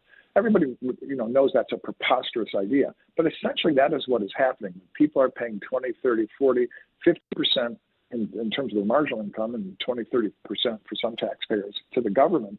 You are essentially enslaved to them to pay taxes. I think it's an outrageous immoral act, and I'm looking at ways legally to challenge it because you really have a conflict between the income tax, which is a form of slavery, and the 13th Amendment. Yeah, and this conversation has been happening on the internet for decades. The talk of debt slavery. It was cheaper to not have to house and feed and all that when we can just get you on an income tax and expand it to the entire population. Right, exactly. And of course, the way it worked, remember, when they passed the income tax, we're only going to tax the wealthy people and really high income people. And that was true. But the nature of the government is they keep peeling off more and more slices, and now we're taxing everybody. Yeah, except for the bottom 50% who pay no income taxes. They do pay payroll taxes, which is a very material tax on people at the bottom of the spectrum. Yeah, it's crazy. We're talking with John Tillman. He is the CEO of the American Culture Project. What are you thinking so far on this trip of Donald Trump's to the Middle East? Are you as impressed as we're hearing Biden administration officials are? That's funny.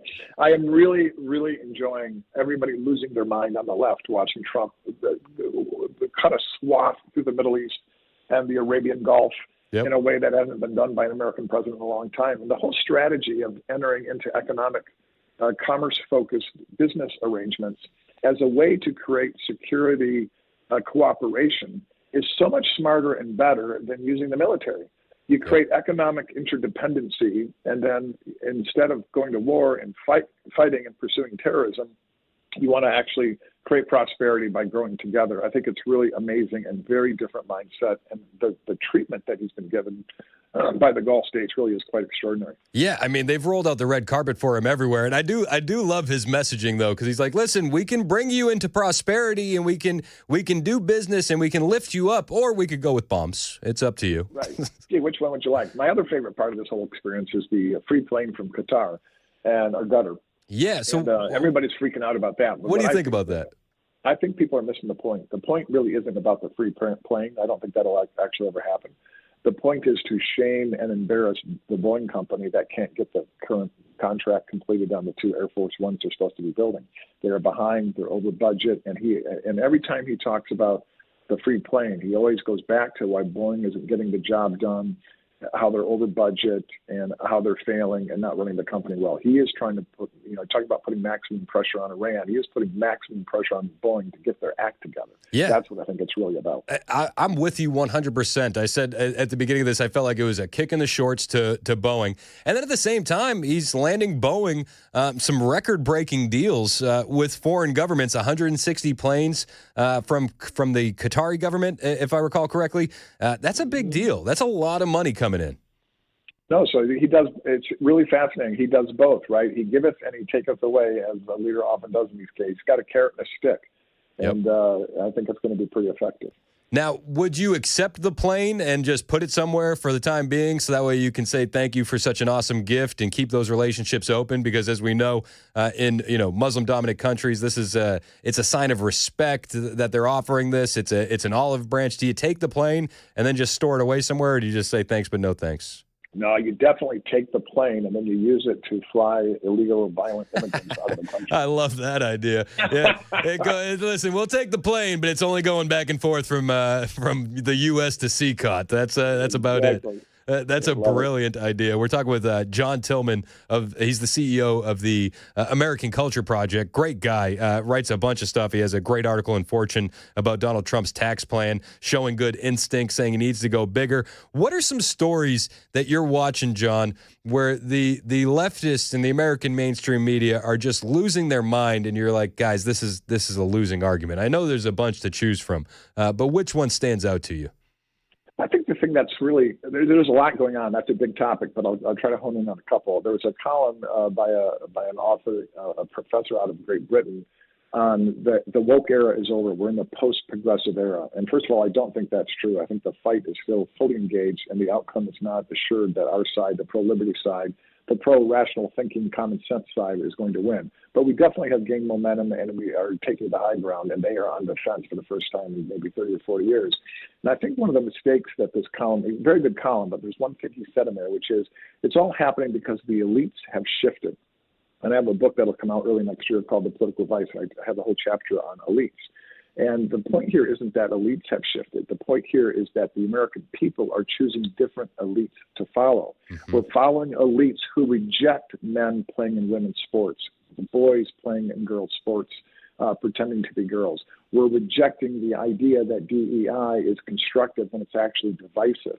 Mm-hmm. We're rejecting the idea that we're systemically racist. Most Americans absolutely believe in racial equality, gender equality, and all the rest of it, and most live that every day of their lives. You know, we all get along in our everyday life, Chris. When we're out in our daily life, shopping and going to a restaurant, interacting with neighboring families, it's integrated. People get along. There isn't this tension in our everyday life because we all see each other as human beings. The group identity politics that the left has built their modern foundation on is crumbling because, and we did a lot of research on this. What we found in our research, we did focus groups and some quantitative research on African Americans, Hispanics, younger voters, younger married couples. And what we found, particularly among the African Americans and the Hispanics, is their identity, as assigned to them by some, is important to them, but it's not how they define themselves. It's not the be-all and end-all, whereas the left wants to make your identity determinative as who you are as a person. All of this is unraveling for the left. The American people have shifted, and there's momentum to, again, try to treat people as Martin Luther King once said, you know, the content of your character. And I think that's good, and I think it'll be a healing thing for the country. Yeah, I'm with you, John. And I do think that we're seeing, you know, that we're winning. You know, when you see Keir Starmer go out there and say that we don't want to be an island of strangers and you need to speak English, like that was a bold statement. And I feel like that is part of the Trump effect. Truly, he would have never been able to say that. No British politician would have been able to say that 5 years ago. No, well, And the you can say citizens that now. have been arrested for saying that as short as 6 months ago.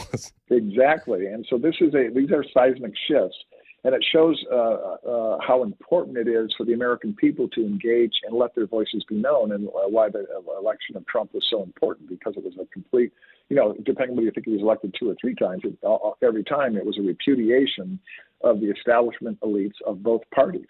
And both parties, there is a bipartisan elitism problem in Washington, D.C. and in our institutions, who really disdain the American people and average people. They think that we don't know how to live our lives and make our best choices. But what we're seeing right now is the American people have risen up and said, I am against that. And the elites have chosen to embrace that as well. And now the elites are now getting rewarded by the American people and public opinion to take these bold stands against what was almost impossible to stand against a few years ago. Yeah, it's really amazing to see. We're talking with John Tillman. He's the CEO of the American Culture Project. John, where can we keep up with you online so that we can find your latest works and keep up with you, read the articles that you're putting out? I consolidate all my writing on a site called thecommandingheights.com, thecommandingheights.com. If you search my name in that phrase, you'll find it. Our website at American Culture is amculture.org. And, of course, I'm on the X platform at John M. Tillman, and you can find me there. John Tillman, CEO of American Culture Project. Hey, man, I really appreciate you taking some time to talk with us today. Thank you.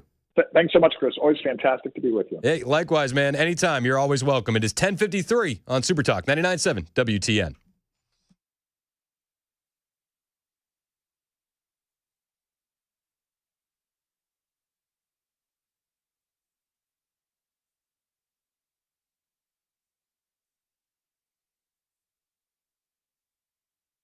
Hey, what's up? It's Chris Hand from my friends at the Wellness Institute of Nashville. And if you're living with back pain and neck pain and nerve pain, I got to ask you why. Like, you understand that there are solutions to the problems that you're dealing with, and those solutions are at the Wellness Institute of Nashville. Now, neither of those solutions involve drugs or surgery. You can actually forget the pills, skip the surgery, because at the Wellness Institute, they specialize in non-surgical spinal decompression, high-tech therapy that will actually heal your spine and your nerves naturally. It's all done by Dr. Mitchell, who's trained all over the globe, and Dr. Ashley, who's an expert in holistic healing and chiropractic care. So whether you're dealing with sciatica, neuropathy, herniated discs, man, they got you covered. Right now, for a limited time, they'll get you that non-surgical spinal decompression for 47% off. The Big 47 offer still going on in honor of our 47th president, so don't waste another day living in pain. Take advantage of that deal right now. 615-246-5009. That's the phone number for the Wellness Institute of Nashville. 615-246-5009. The sooner you call, the sooner you heal. Painisbad.com.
All right, drivers, we got a big issue east of Nashville if you're going eastbound on 40. There is a crash. It is blocking the left lane right before Alexandria, and it is a 109-minute delay.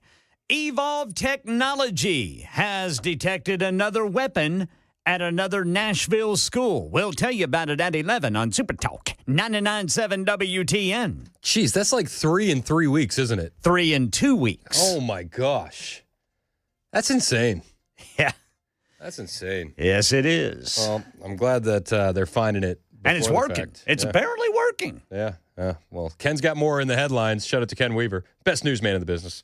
Checks in the mail, Brother Chris. Thank you. It's very, very small checks for the record. The show is brought to you by our friends at Better Water LLC, water filtration systems, water softeners, betterwater.com. On the way, we're going to ask the question, why and how is RFK killing people with AIDS? And is he killing people with AIDS? Or is he using AIDS to kill people? These are questions that I have after RFK's first major hearing as the director of HHS. And what the hell was the co-founder of Ben & Jerry's doing in that ordeal also? RFK Jr. Killing people with AIDS. It's very confusing, but that's what they were yelling. It was a wild moment. But it wasn't the biggest takeaway that I had from that hearing. There were a lot of really cool moments that we're going to cover when we get back. It's 11 o'clock on Super Talk 99.7 WTN.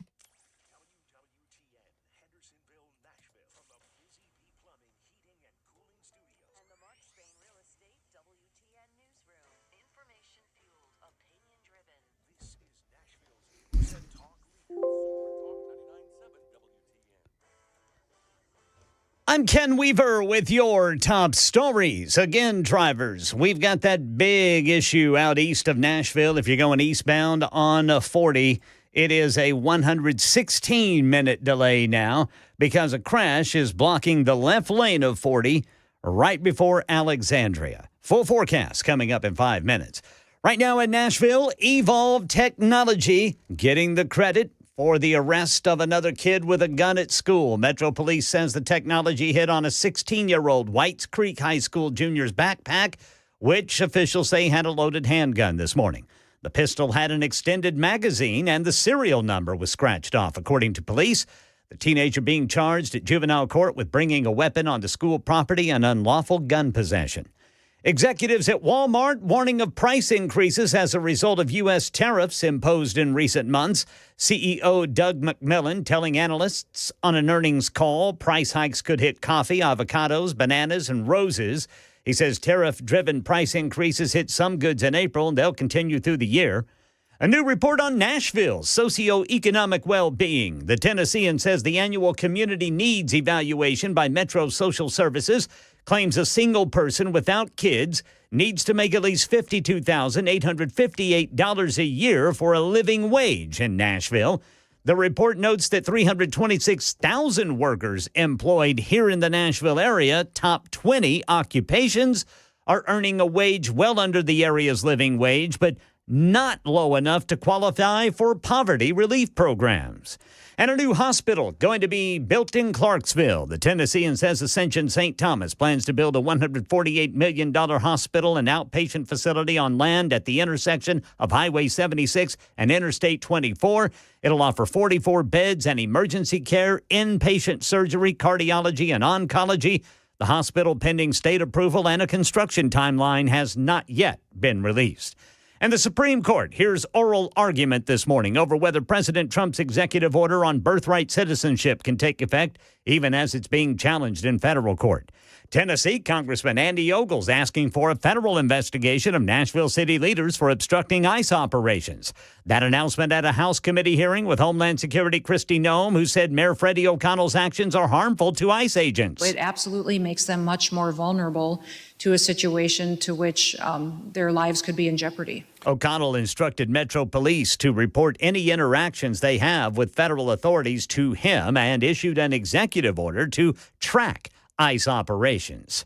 And it won't be Vladimir Putin, but one of his aides that will lead a delegation in peace talks with Ukrainian negotiators in Turkey today. The absence of Putin is no surprise to President Trump. But I wasn't planning to go, and I said, I don't think he's going to go if I don't go, and that turned out to be right. U.S. Envoy Steve Witkoff and Keith Kellogg, as well as Secretary of State Marco Rubio, will be traveling to Istanbul for those talks. That's the latest news. Weather's next. I'm Ken Weaver, WTN News.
It's 11:06 on Super Talk 99.7 WTN. My name is Chris Hand. Hey, how are you? Show is brought to you by our pals at Better Water LLC.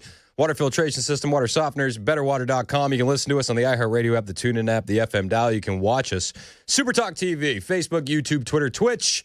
Why? Why would you want to watch? Well, we have video for all the audio you hear on your radio, and it's worth it, man. And then if you miss something, you want to hear something, you want to listen again, it's always there, alive and living on YouTube. So go search 99.7 WTN on YouTube. Hit like, hit subscribe, and join the conversation. The YouTube chat's always bumping. Appreciate those guys. So yesterday we had a hearing for RFK Jr. He was testifying before the House Appropriations Committee. This is his first major congressional hearing as HHS Secretary.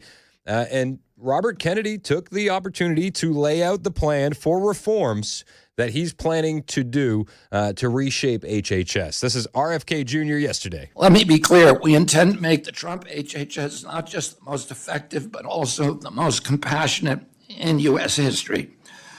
Our official budget statement outlines many priorities, but I will highlight a few. First, we will consolidate programs to better tackle mental health and addiction. These issues now rival chronic disease in their impact. HHS will aggressively combat the opioid crisis, especially the spread of synthetic drugs like fentanyl. We will empower state, local, and tribal leaders to create effective solutions. Second, we will address nutrition, physical activity, and healthy lifestyles. The President's budget requests $94 billion in discretionary funds to support these priorities, including the Administration for a Healthy America. We will emphasize healthy eating and Head Start and ensure the program continues to serve its 750,000 children and parents effectively. Third, we will equip the FDA to expand its food safety efforts through research, regulations, independence, and education to remove harmful chemicals from food and packaging. And we're already doing this more aggressively than any other administration in history. We will fund cutting-edge research at the NIH while cutting risky or non-essential services. That includes ending of gain-of-function experiments and research based upon radical gender ideology. So RFK comes in and he lays out a plan and he's very calm. He's talking very normal, and then he has to deal with the Democrats. And the Democrats don't want to talk about, the normal stuff. They want to know why he's banning fluoride, and they want to know what's he going to do about funding for anti-tobacco, and they want to know his stance on vaccines. And essentially, RFK was ready for all of that, actually. He came in ready to go. And every single Democrat that tried to come at RFK during this testimony, well, they found out relatively quickly. Rep. Rosa DeLauro, you may know her as that crazy lady with purple hair, because that's usually how she's described. She came at RFK and she said, well, what about the funding for tobacco? Anti-tobacco. We got to keep kids from smoking, and you're going to cut all that funding. And RFK says, oh, really? Oh, really?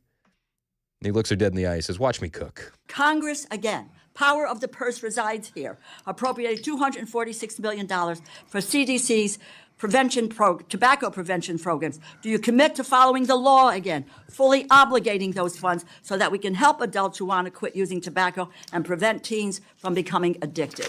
Allow me to answer that by pointing out the absolute cataclysmic disorganization of this agency under your oversight for 40 years. We had 9 separate offices of women's health. When we consolidate them, the Democrats say we're eliminating them. We're not. We're still appropriating the $3.7 billion, but we're not keeping all 9.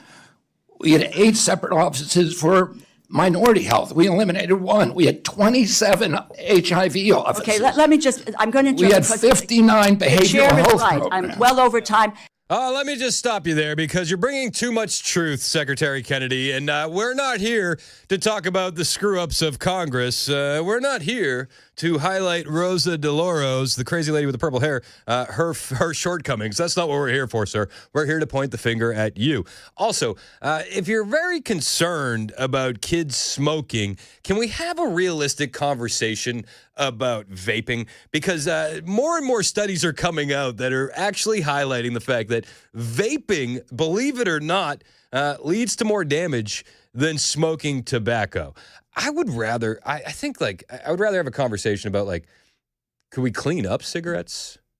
And I don't smoke. I used to, and I still love the smell perfectly, to be perfectly honest with you. I'm a sucker for it, but I don't anymore. I got kids, you can't do that stuff. So could we have a conversation about cleaning up tobacco and getting rid of the junk in it? Nicotine necessarily isn't bad for you, and tobacco itself isn't necessarily bad for you. It's the crap they put in it. And the crap they put in it, a lot of that is, equally as bad as the crap they put in vapes. But the stuff they put in vapes is actually worse, depending on what studies you're looking at. I think we need to have more conversations about that. I really do. I think tobacco gets demonized and the vapes get a pass, but we're looking at what the kids are doing, where it's trending. Way more kids are using vapes. Way more. And it's long-term damage. You stop smoking cigarettes, your lungs will naturally heal, right? It takes a while, but you can get back up into fighting shape. They're saying now in some of the studies that I've read with the vaping that there's no recovering from it, even if you stop. I just think that's a conversation that needs to be had. Rep. Mike Simpson then had a chance to speak with RFK, and he came in. So this guy, Rep. Mike Simpson, he's a dentist. This guy is a dentist. Okay, just to preface this clip, this man's a DDS, and he's very upset. He's very upset that RFK wants to eliminate fluoride. Okay. RFK and the banning of fluoride, we've talked about that a lot. Huge fan of that because of what it does to the IQ in developing brains, especially in our children. You can see that IQ falls off a cliff because of fluoride. So it's RFK versus a dentist now. And this dentist said, well, if you're going to ban fluoride, we better invest a lot of money in dental school. And it's like, come on, dude. Are we really doing this? RFK actually just shuts him up immediately. RFK was ready for anything. If you are successful in banning fluoride, I noticed you congratulated Utah and Florida, I think, for banning it. That's up to them. They can do what they want. But we better put a lot more money into dental education because we're going to need a whole lot more dentists. Oh, we're going to need more dentists. Listen, you know he had that moment ready. And he's like, I'm a dentist and I'm pro fluoride and I'm gonna drop a bomb on RFK. Mic drop.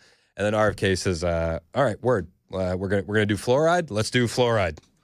I think that, Marty McCary's concern with ingestible fluoride is that the emerging science shows the benefits to of fluoride to cares and to cavity prevention comes from topical exposures rather than it was once thought that it was systemic, that if you ingested it, that the benefit came from that. We now know that virtually all the benefit is from topical, and we can get that through mouthwashes, we can get through fluoridated toothpastes. The National Toxicity Program issued a report in August, a meta-review of all the science that now exists on fluoride, and showed a direct inverse correlation between fluoride exposure, dose-related, and lower IQ. It's an issue that we have to all be concerned with. We want high IQ kids. Mr. Hoyer, right now. Mr. Hoyer. I appreciate that, and I look forward to working with you on it. His mic drop moment got ruined. All right, I appreciate you. I look forward to working on that. I thought he was a dentist, and he was bringing the heat. He quickly changed his tune when RFK brought facts, right? Isn't that weird how that always happens? It's convenient. We had another individual, Rep. Mark Pokin, who tried repeatedly, like over and over and over again, to get RFK Jr. to endorse vaccines. He asked him all the questions about vaccines, and they do this every time with RFK. Oh, what do you think about vaccines? Oh, we know about your past. You're not a huge fan of vaccines. And they always try to get him in this gotcha. And then this guy, Rep. Mark Pokin, said during this line of questioning, he's like, I'm not trying to come in with a gotcha. And it's like, that's exactly what you're doing. So to say you're not doing it is a bit of a joke. But again, RFK was ready to deal with this. And then the New York Post took this clip here that I'm going to play for you, and they framed it in a really disingenuous way. And there's an important conversation to have after you hear about this. After you hear this clip, with how even conservative outlets have a lot of their own biases, and you need to be aware of it. But listen to this. This is Rep. Mark Pokin trying to get RFK to endorse vaccines. If you had a child today, would you vaccinate that child for measles? What I would say is my opinions about vaccines are irrelevant. I have directed Jay Bhattacharya. Sure. No, like I said, I don't want to. So that everybody can make that decision. But I don't want to seem like I'm being evasive. Yeah. But I don't think people should be taking medical advice from me. Right. No, I got that. And I'm not asking you to give them medical advice, but would you vaccinate your child for measles? If I answer that question directly, that it will seem like I'm giving advice to other people, and I don't want to be doing that. I want people to make but that's kind of your jurisdiction because CDC does give advice, right? I'm not trying to do it as a gotcha. It's just kind of. I think what we're going to try to do is to lay out the pros and cons, the risks and benefits accurately as we understand them with replicable studies. Says, I don't want to give you advice. Like, what I want to do is give you information and then let you make your own decision. I want clear, reputable studies that are going to lay out the pros and the cons on every vaccine. That's what I want. Now, I mentioned earlier the way the New York Post framed this, and I'll show you the headline. And it kind of frustrated me because I like the New York Post. So the New York Post frames it like this. HHS chief RFK says Americans should not take his medical advice. And I thought to myself, like, it's not necessarily what he said there. And then I thought, why are you framing it like that? And I found myself saying, oh, you probably have a lot of big pharma advertisers. And I think it's important to note that even conservative outlets tend to have their biases. Like, I really like Breitbart, and they have their biases when it comes to the war machine. They do. I really like the New York Post. They have an anti-RFK big pharma bias baked into the cake. And I think that even when you're reading conservative outlets, you need to ask yourself the question and find the information yourself and really do a deep dive on why they're saying what they're saying. Because when you listen to the clip of RFK Jr., he's not saying, don't take my advice. He's like, I want to give you information to make your own decision. And that's the key takeaway from that exchange. That he doesn't want to influence you any other way. He wants to provide you with the data, and then you can make the decision on what's right for you and your family. The way it should be. That's the way it should be. But apparently, New York Post, they got too much big pharma money coming in, and they weren't going to give RFK any favors. They weren't. It's just crazy to me. It's just crazy. RFK did have some things to say about corruption at NIH, and he's very upset when it comes to NIH. And he was talking about just the wheeling and dealing and the backdoor deals when it came to Alzheimer's. We're switching the trajectory so that we're going to really focus narrowly on chronic disease, ending the chronic disease epidemic, and then we're going to make sure that the science cannot be corrupted. That every scientific study is replicated, that the raw data for those studies is published, that the peer review for those studies is published, and that we're going to focus on making sure that we get to younger scientists rather than the old boys network.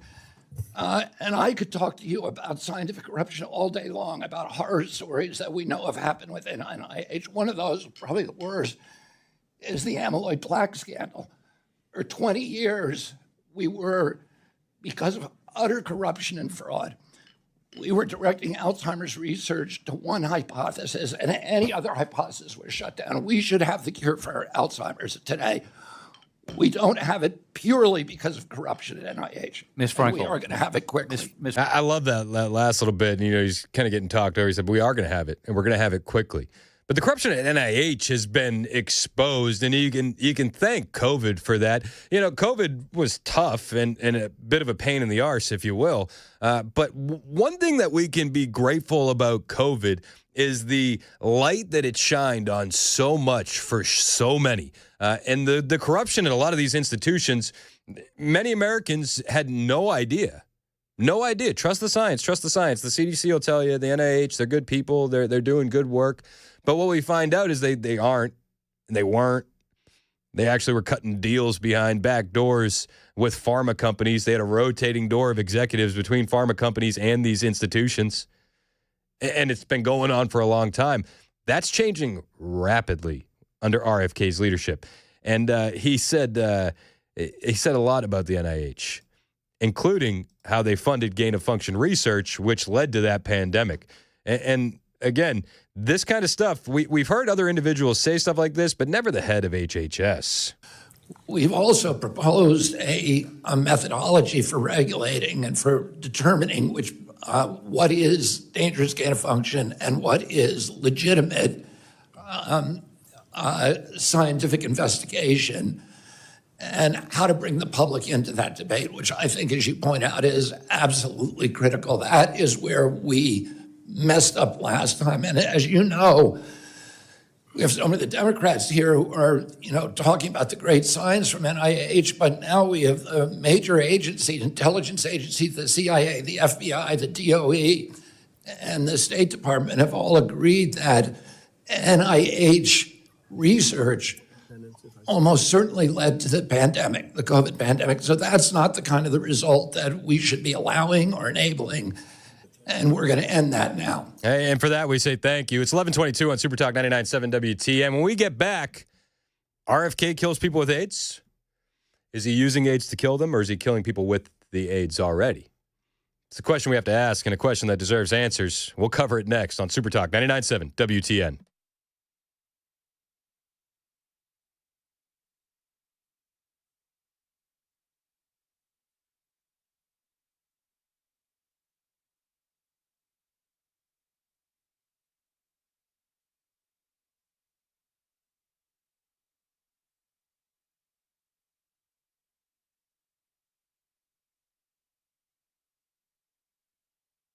Hey, what's up? It's Chris Hand from my friends at Better Water LLC. We talk about these guys all the time. Great friends of the show, great sponsors, and the people that work there are awesome. You need to talk to Brandy. You need to talk to Craig if you're tired of weird smells, stains, or just plain bad tasting water at your house or your office. These guys will take care of it. You can think of it like a giant Brita filter for your entire house, or they could scale it down for one just under your sink or even for your whole business, and they handle removing everything. There could be some nasty stuff in your water. Sulfur, iron, chlorine, bacteria, even E. coli.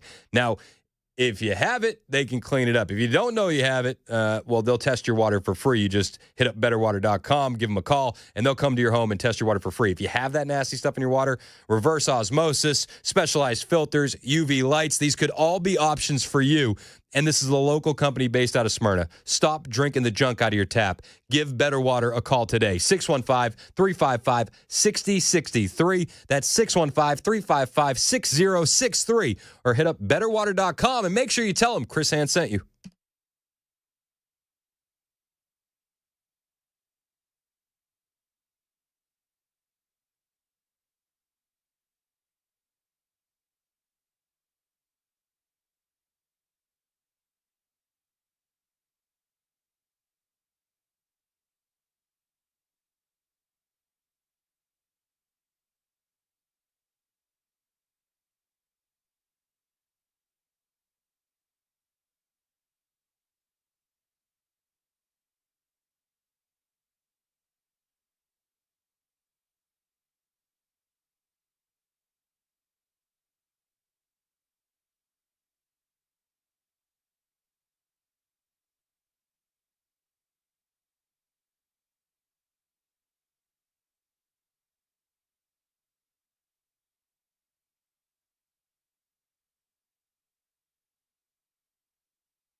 All right, drivers, just heads up if you've got business east of Nashville today. We've still got that crash blocking the left lane of 40 eastbound before Alexandria. That is a 96-minute delay.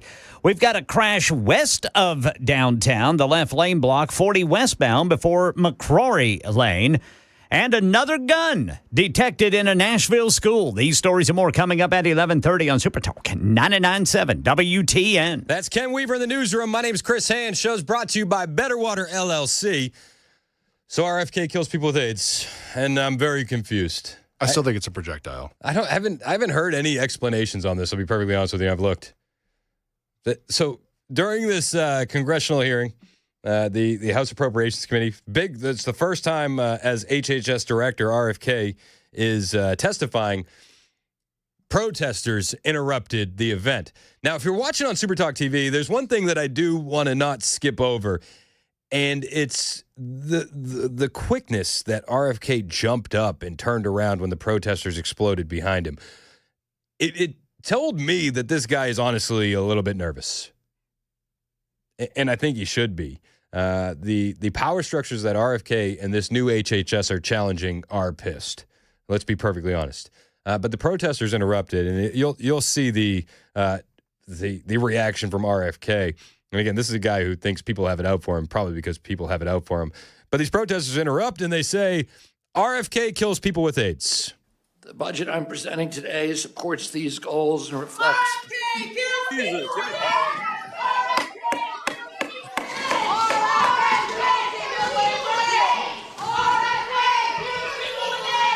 I don't understand. And I think maybe they're at the wrong hearing. Maybe you should have directed those comments towards Anthony Fauci because of what he did during the AIDS pandemic in the 80s, where he was actually killing people with AIDS. So just a weird thing. You know who was with those losers? Ben from Ben and Jerry's. Ben Cohen was with them, shouting, RFK kills people with AIDS. It's wild. Absolutely insane scene. These people are lunatics, and they don't deserve us to spend too much time on them, but RFK kills people with AIDS. I'm just confused. RFK did close the hearing with a message for unity after he essentially called out Rep. Rosa DeLauro one more time. Rep. Rosa DeLauro, you may know, crazy lady with purple hair. This is their exchange right before Kennedy called for unity. Anybody thinks that we did gold standard medicine in this country from these institutions, look at our children. They're the sickest children in the world. Laura, you say that excuse me, Congressman DeLauro, you say that you've worked for 20 years on getting food dye out. Give me credit. I got it out in 100 days. Based. All right, so let's work together and do something that we all believe in, which is have healthy kids in our country, for God's sake. Miss All Dean. do that together. It's not. There's no such thing as Republican children or Democratic children. Amen.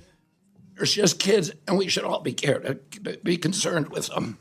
I'm here for it. I love that statement right at the end. There's no such thing as Republican kids and Democrat kids. There are American kids, and they all deserve the best. I do feel confident under this new HHS, under RFK's leadership, we're going to see that. We already seeing all these changes. Food dyes are going out. In-N-Out Burger yesterday said, hey, we're taking corn syrup out of ketchup, and we're going to use sugar. And we're removing all the artificial food dyes from the strawberry shakes. You're seeing the ripple effect from the MAHA movement. And for that, I say RFK, thank you. It's 11:30 on Super Talk 99.7 WTN.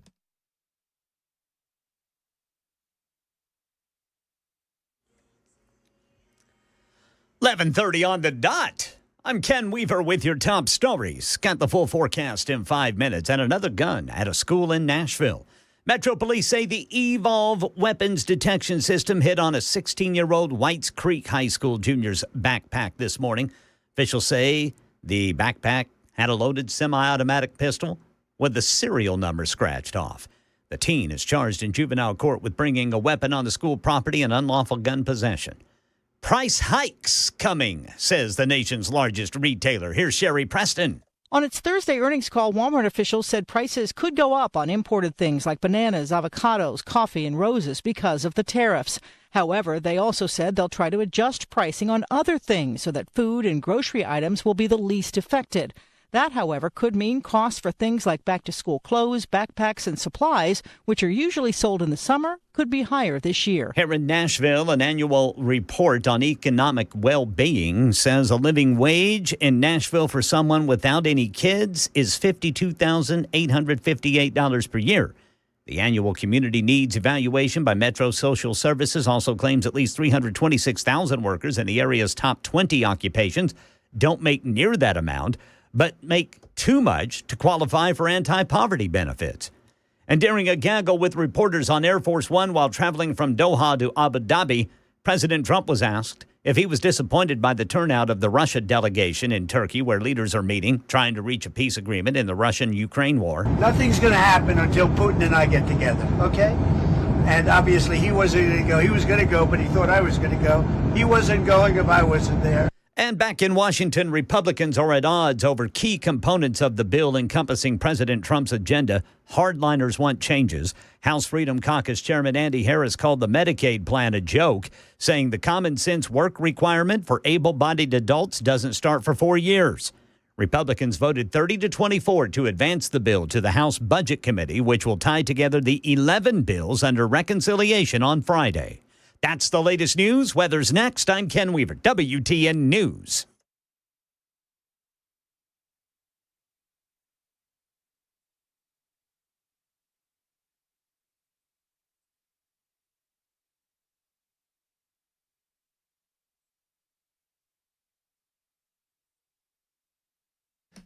Hey, what's up? It's Chris Hand from my friends at the Glock Store. Glock Store's got a big open house coming up on Saturday, May 31st. But before that, next week on the 22nd, I'm taking my show on location to the Glock Store. What do you think the odds are that they'll let me do the show live from a shooting room and do full auto fun live on the air? I don't know. I think it's more of a YouTube thing. I think we got to try. I'm here for it. I think we got to try. So I'll be at the Glock Store. That's going to be on the 22nd doing the entire show live, but everybody's going to be at the Glock Store on Saturday, May 31st. Every year they open the doors for this annual open house. They roll out the red carpet. They have raffles, deals, full auto fun. It is a blast, and they're going to be giving away raffle items all day long, talking custom Glocks, premium gear, and more, plus tons of fantastic deals like ammo. You're going to be able to save some big money on Burrow bullets. That's Saturday, May 31st for the 5th annual open house. Minutes from the airport, worth the drive from anywhere at the one and only Glock Store.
"37 minutes past the hour on Super Talk 99.7 WTN. My name is Chris Hand. Show's brought to you by Better Water LLC, water filtration systems, water softeners, betterwater.com. So the Democrats still completely rudderless. We talked about the poll that we saw yesterday. AOC at 28%. 28%. Ooh, yikes. But I got to tell you, I don't think Kamala Harris is coming back in 2028. I don't. Apparently, in this new Jake Tapper book, which we're still trying to get Jake on for an interview, we're doing our damnedest. I sent another email. He hasn't responded. So in this book, it says that Kamala Harris aides held a mock soiree for her to practice her socializing skills because she's not human. She's one of those lizard people. They had to work on that.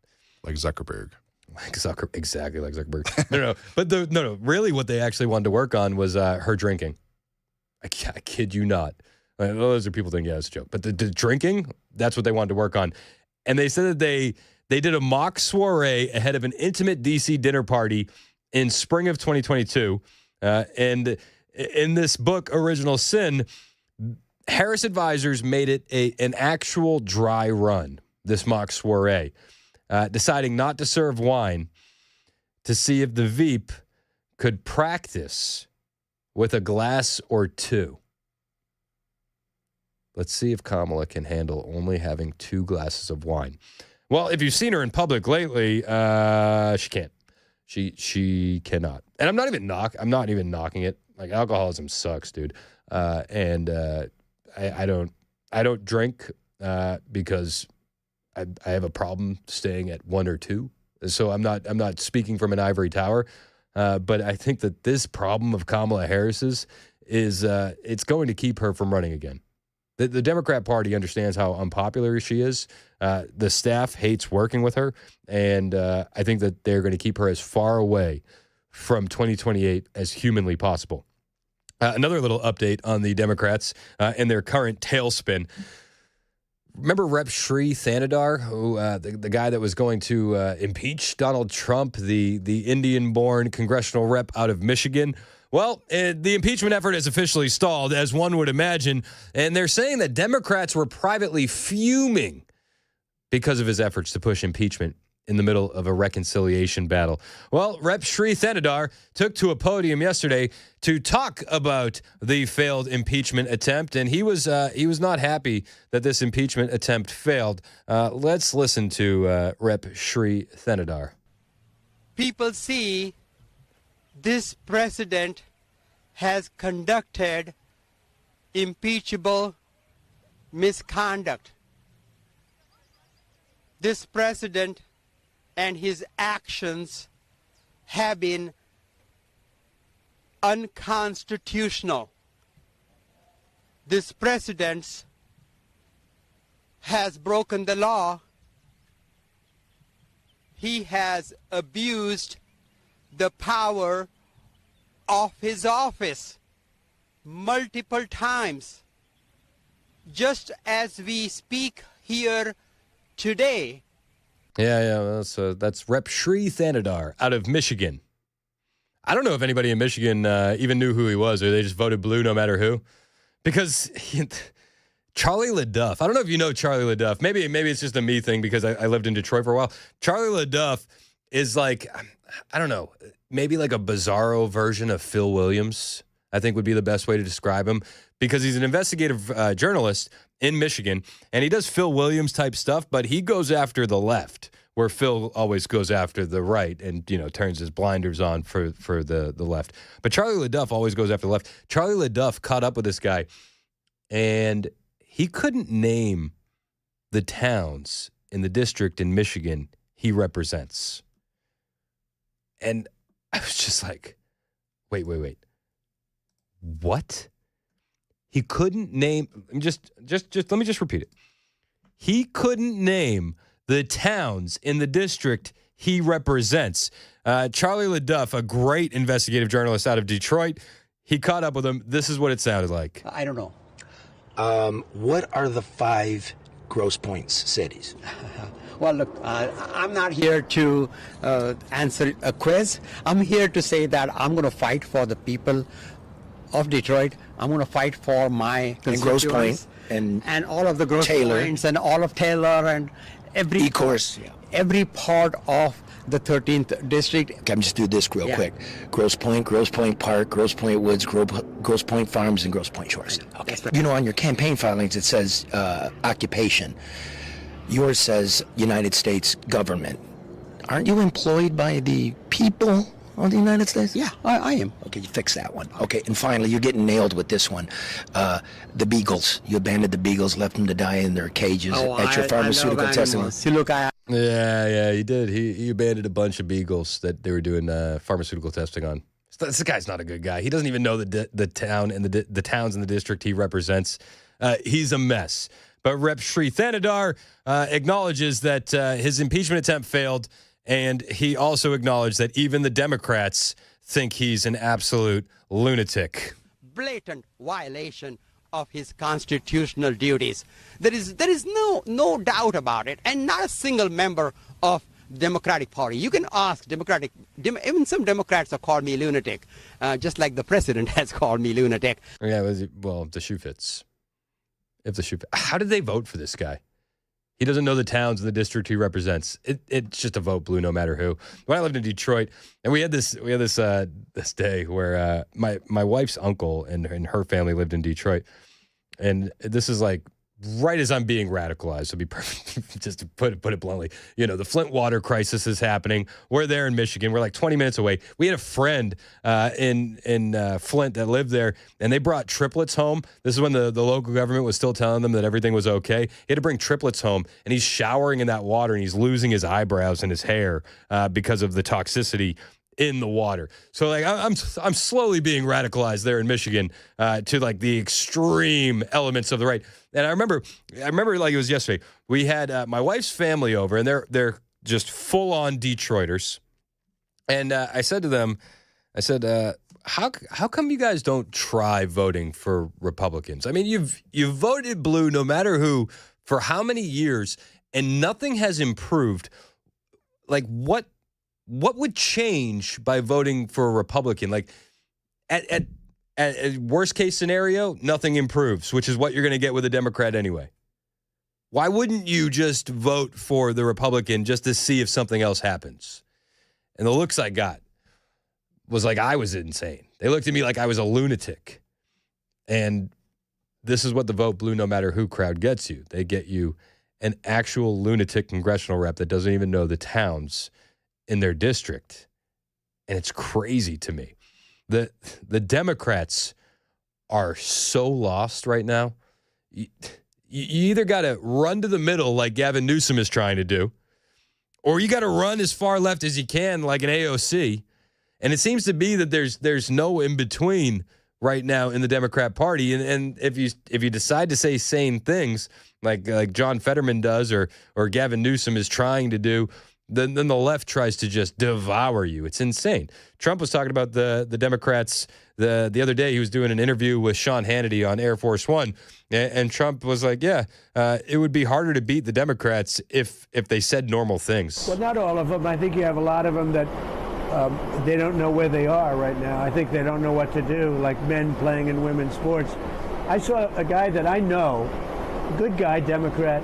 He's trying to justify 2 days ago on television, he's being hammered, and he's trying to justify men playing in women's sports, and it's sad.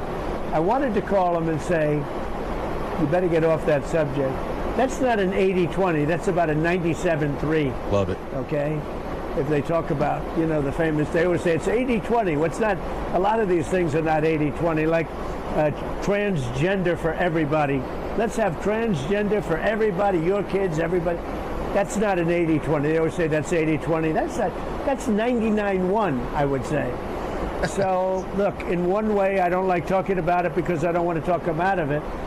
Because, it would be harder to beat them if they were normal and things. It shows that they're almost insane. And they do suffer from Trump derangement syndrome at a high level. And I guess I'm honored by that. I guess I'm honored by that. And I don't want to talk about it too much because I don't want to talk them out of doing something insane. Never interrupt your enemies while they're making a mistake. Trump pulling a page out of Sun Tzu's Art of War. You can't do that. You can't do that. He doesn't want to say too much. Let them champion these losing issues, and they will continue to lose. Now, we can lambaste on Mike Johnson all we want. I think he's been awful just getting things done for Congress. But he said a couple weeks ago, this could be the first time in a long time, decades, where we're going to actually see the president pick up seats in the midterms. And even if things stay status quo as they are right now, I could see us picking up seats in the midterms because of the insanity of the left. It's 11:48 on Super Talk 99.7 WTN.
Weather can change in an instant, and you need to be prepared for any outcome. That's why Generator Supercenter of Nashville will help keep your family safe and connected. We make buying a backup generator simple and easy, with financing options available, free in-home estimate, turnkey installations, no worry warranty, and most importantly, the monitoring and service of your fully installed generator. Come see us at our location in Nashville or visit us online. Generator Supercenter of Nashville. We serve all Middle Tennessee.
11:53. 11:53. Super Talk 99.7 WTN. I'm Chris Hand. Chad Benson's in the studio. Show's brought to you by Better Water LLC. Water filtration systems, water softeners, betterwater.com. What's up, Chad? What's up? See, we got a big solar storm heading our way. I'm excited. It's gonna destroy the Earth. I saw that movie. Or it's probably not. It's probably not going to. It's probably like every other solar hiccup we've ever seen. Yeah, there'll be some stuff that's it'll be interesting. A little disruption here and there, but it's not going to be anything horrific. A little Mercury in retrograde. Or is it going to be like, stuff. what was that movie? Day After Tomorrow? Yeah. The day after tomorrow. The day after tomorrow. What was it like? It was really nice, actually. Yeah, like that one day was horrible, killed a lot of people. The other days, really good. Weather was perfect. No 70s, lines. some clouds. No lines anywhere. And there was warm snow. Warm snow. I like that. All right, That's a good name for a right. band. Yeah. Ladies and gentlemen, Warm Snow. I like that. What's on your radar today, Chad? We're going to talk about how expensive it is the shrinking middle class here in Nashville is like, Ken and I were just talking about how it's really shrinking. You make just enough to survive, but not to get any help. And at the same time, that just enough is literally survival. Yeah. Yeah. Well, and it's crazy. You have to keep an eye on this stuff. I've said it a couple times this week, but this headline just stuck out to me. It's been just stuck in my brain. In the suburbs of San Francisco, you got to make six figures to be considered low income. Yeah. Like, that's where you're headed if, like, you don't get a handle on this stuff. That's exactly where you're headed. And that's, it's where was I? There was another headline the other day where $200,000 is like you're just barely getting by. Yeah. And I was listening to somebody talk the other $400,000 now in a city like San Francisco after everything is said and done. You're not living large. You're surviving. Insane. It's insane. If you bought a house 20 years ago, you're okay. And that's a lot of what it is. Did you time the market right when you made your money and you have a house? Because that's the massive expense. Yeah. But what does it mean for the kids and the grandkids coming up? And what does it mean for those communities? Because those kids are going to be forced to move away. And then the people that you're going to be left with aren't going to really be members of the community. No. Well, who are you going to be left with? Who can afford it? Nobody. That's the other thing. It's like I was saying, my mom, somebody sold the house 2 doors down from her. So my mom's house was valued at like 1.7. It's not worth 1.7, but that's what the value is. And the place sold for like 1.5. Guy's paying like 10, 11 grand a month or whatever it is for a mortgage. Yeah. I mean, eventually you've priced everybody out. Yep. But then what happens is those people are eventually going to pass away, and that massive amount of wealth is going to pass on to their kids. Yeah. Which is, with inflation stuff, it's not going to be as massive as you think it could be. But you're going to get the property, and that's the big thing. I had my son last night, my 5-year-old. He said, "Dad, how much is our house?" And I said, "I don't know. It wasn't too much." He's like, "What, like $2 million?" And I laughed. I went, "Well, if we were in San Francisco, it would be." Yeah, no doubt. You know what I mean? Yeah. It's insane. It is insane. I don't know how people you're going to just price every human out of the market. I have friends that live out there, and I'm like, why? Yeah. Like that's constantly my question. Why? Because they're conservatives. I'm like, okay, so you got that working against you. You got young kids, so you got that. You have to deal with the schools. Then you got to deal with the bills. You got to deal with the government. Like, why would you stay? Yeah. Like 15 years ago, even 10 years ago, you stayed because, yes, it was expensive, but you were also, the pay that you were making was comparatively strong. So you could afford a lot of those things. Now, that pay you can make anywhere, and it's way more expensive. Yeah. It's crazy. It is crazy. I don't know. I honestly, even when you go to the movies or stuff, you're like, well, there's $150 I'm not getting back. Yeah.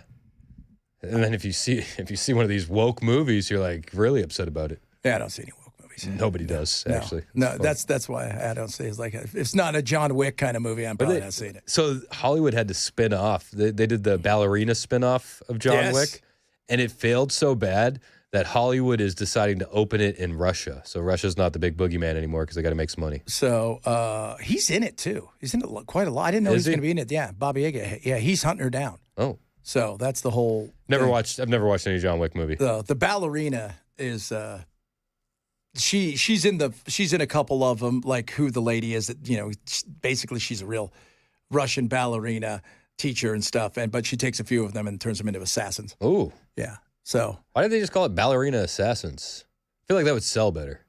That might sell better. Well, you got to put the assassin in there. Yeah, you got to put the assassin in. So when does it open? I have no idea. No, I don't know either. I'm not watching it. No, I might see. I don't know. You know what I say? I'd like to see that. I know. Unless it's on. I feel when is it going to stream? I feel like you like to torture yourself though a little bit. Like you watch the transgender opera. Yeah, but I did that for hilarity. Yeah, but this is exactly what I'm saying. I will do that if it's so ridiculous. You do it because you enjoy it. Yeah, because it's so bad. So like Warner Brothers, they were doing the Batgirl or Batwoman movie. Oh, they killed that thing. And they killed it because they said it was like way over budget. It was so bad. And I'm just like, I would watch that. Yeah, just knowing. Just watch it. Totally, because like it's that bad. Like there's great movies out there. Tomorrow we're going to start our, we're going to do it every Friday, the worst movies of all time. And we'll play the trailers of some of the worst movies in history. I have a nomination for you. What is it? And you haven't heard this, but I know the audience has because every time the holidays roll around, I bring it up. Ken, you hear Ken's laugh? Ken knows exactly what I'm talking about. Yes. You know exactly what I'm talking about. Santa with muscles. Oh, I want to watch that. Hulk Hogan is like this millionaire, and he's running from police, and he gets bonked on the head.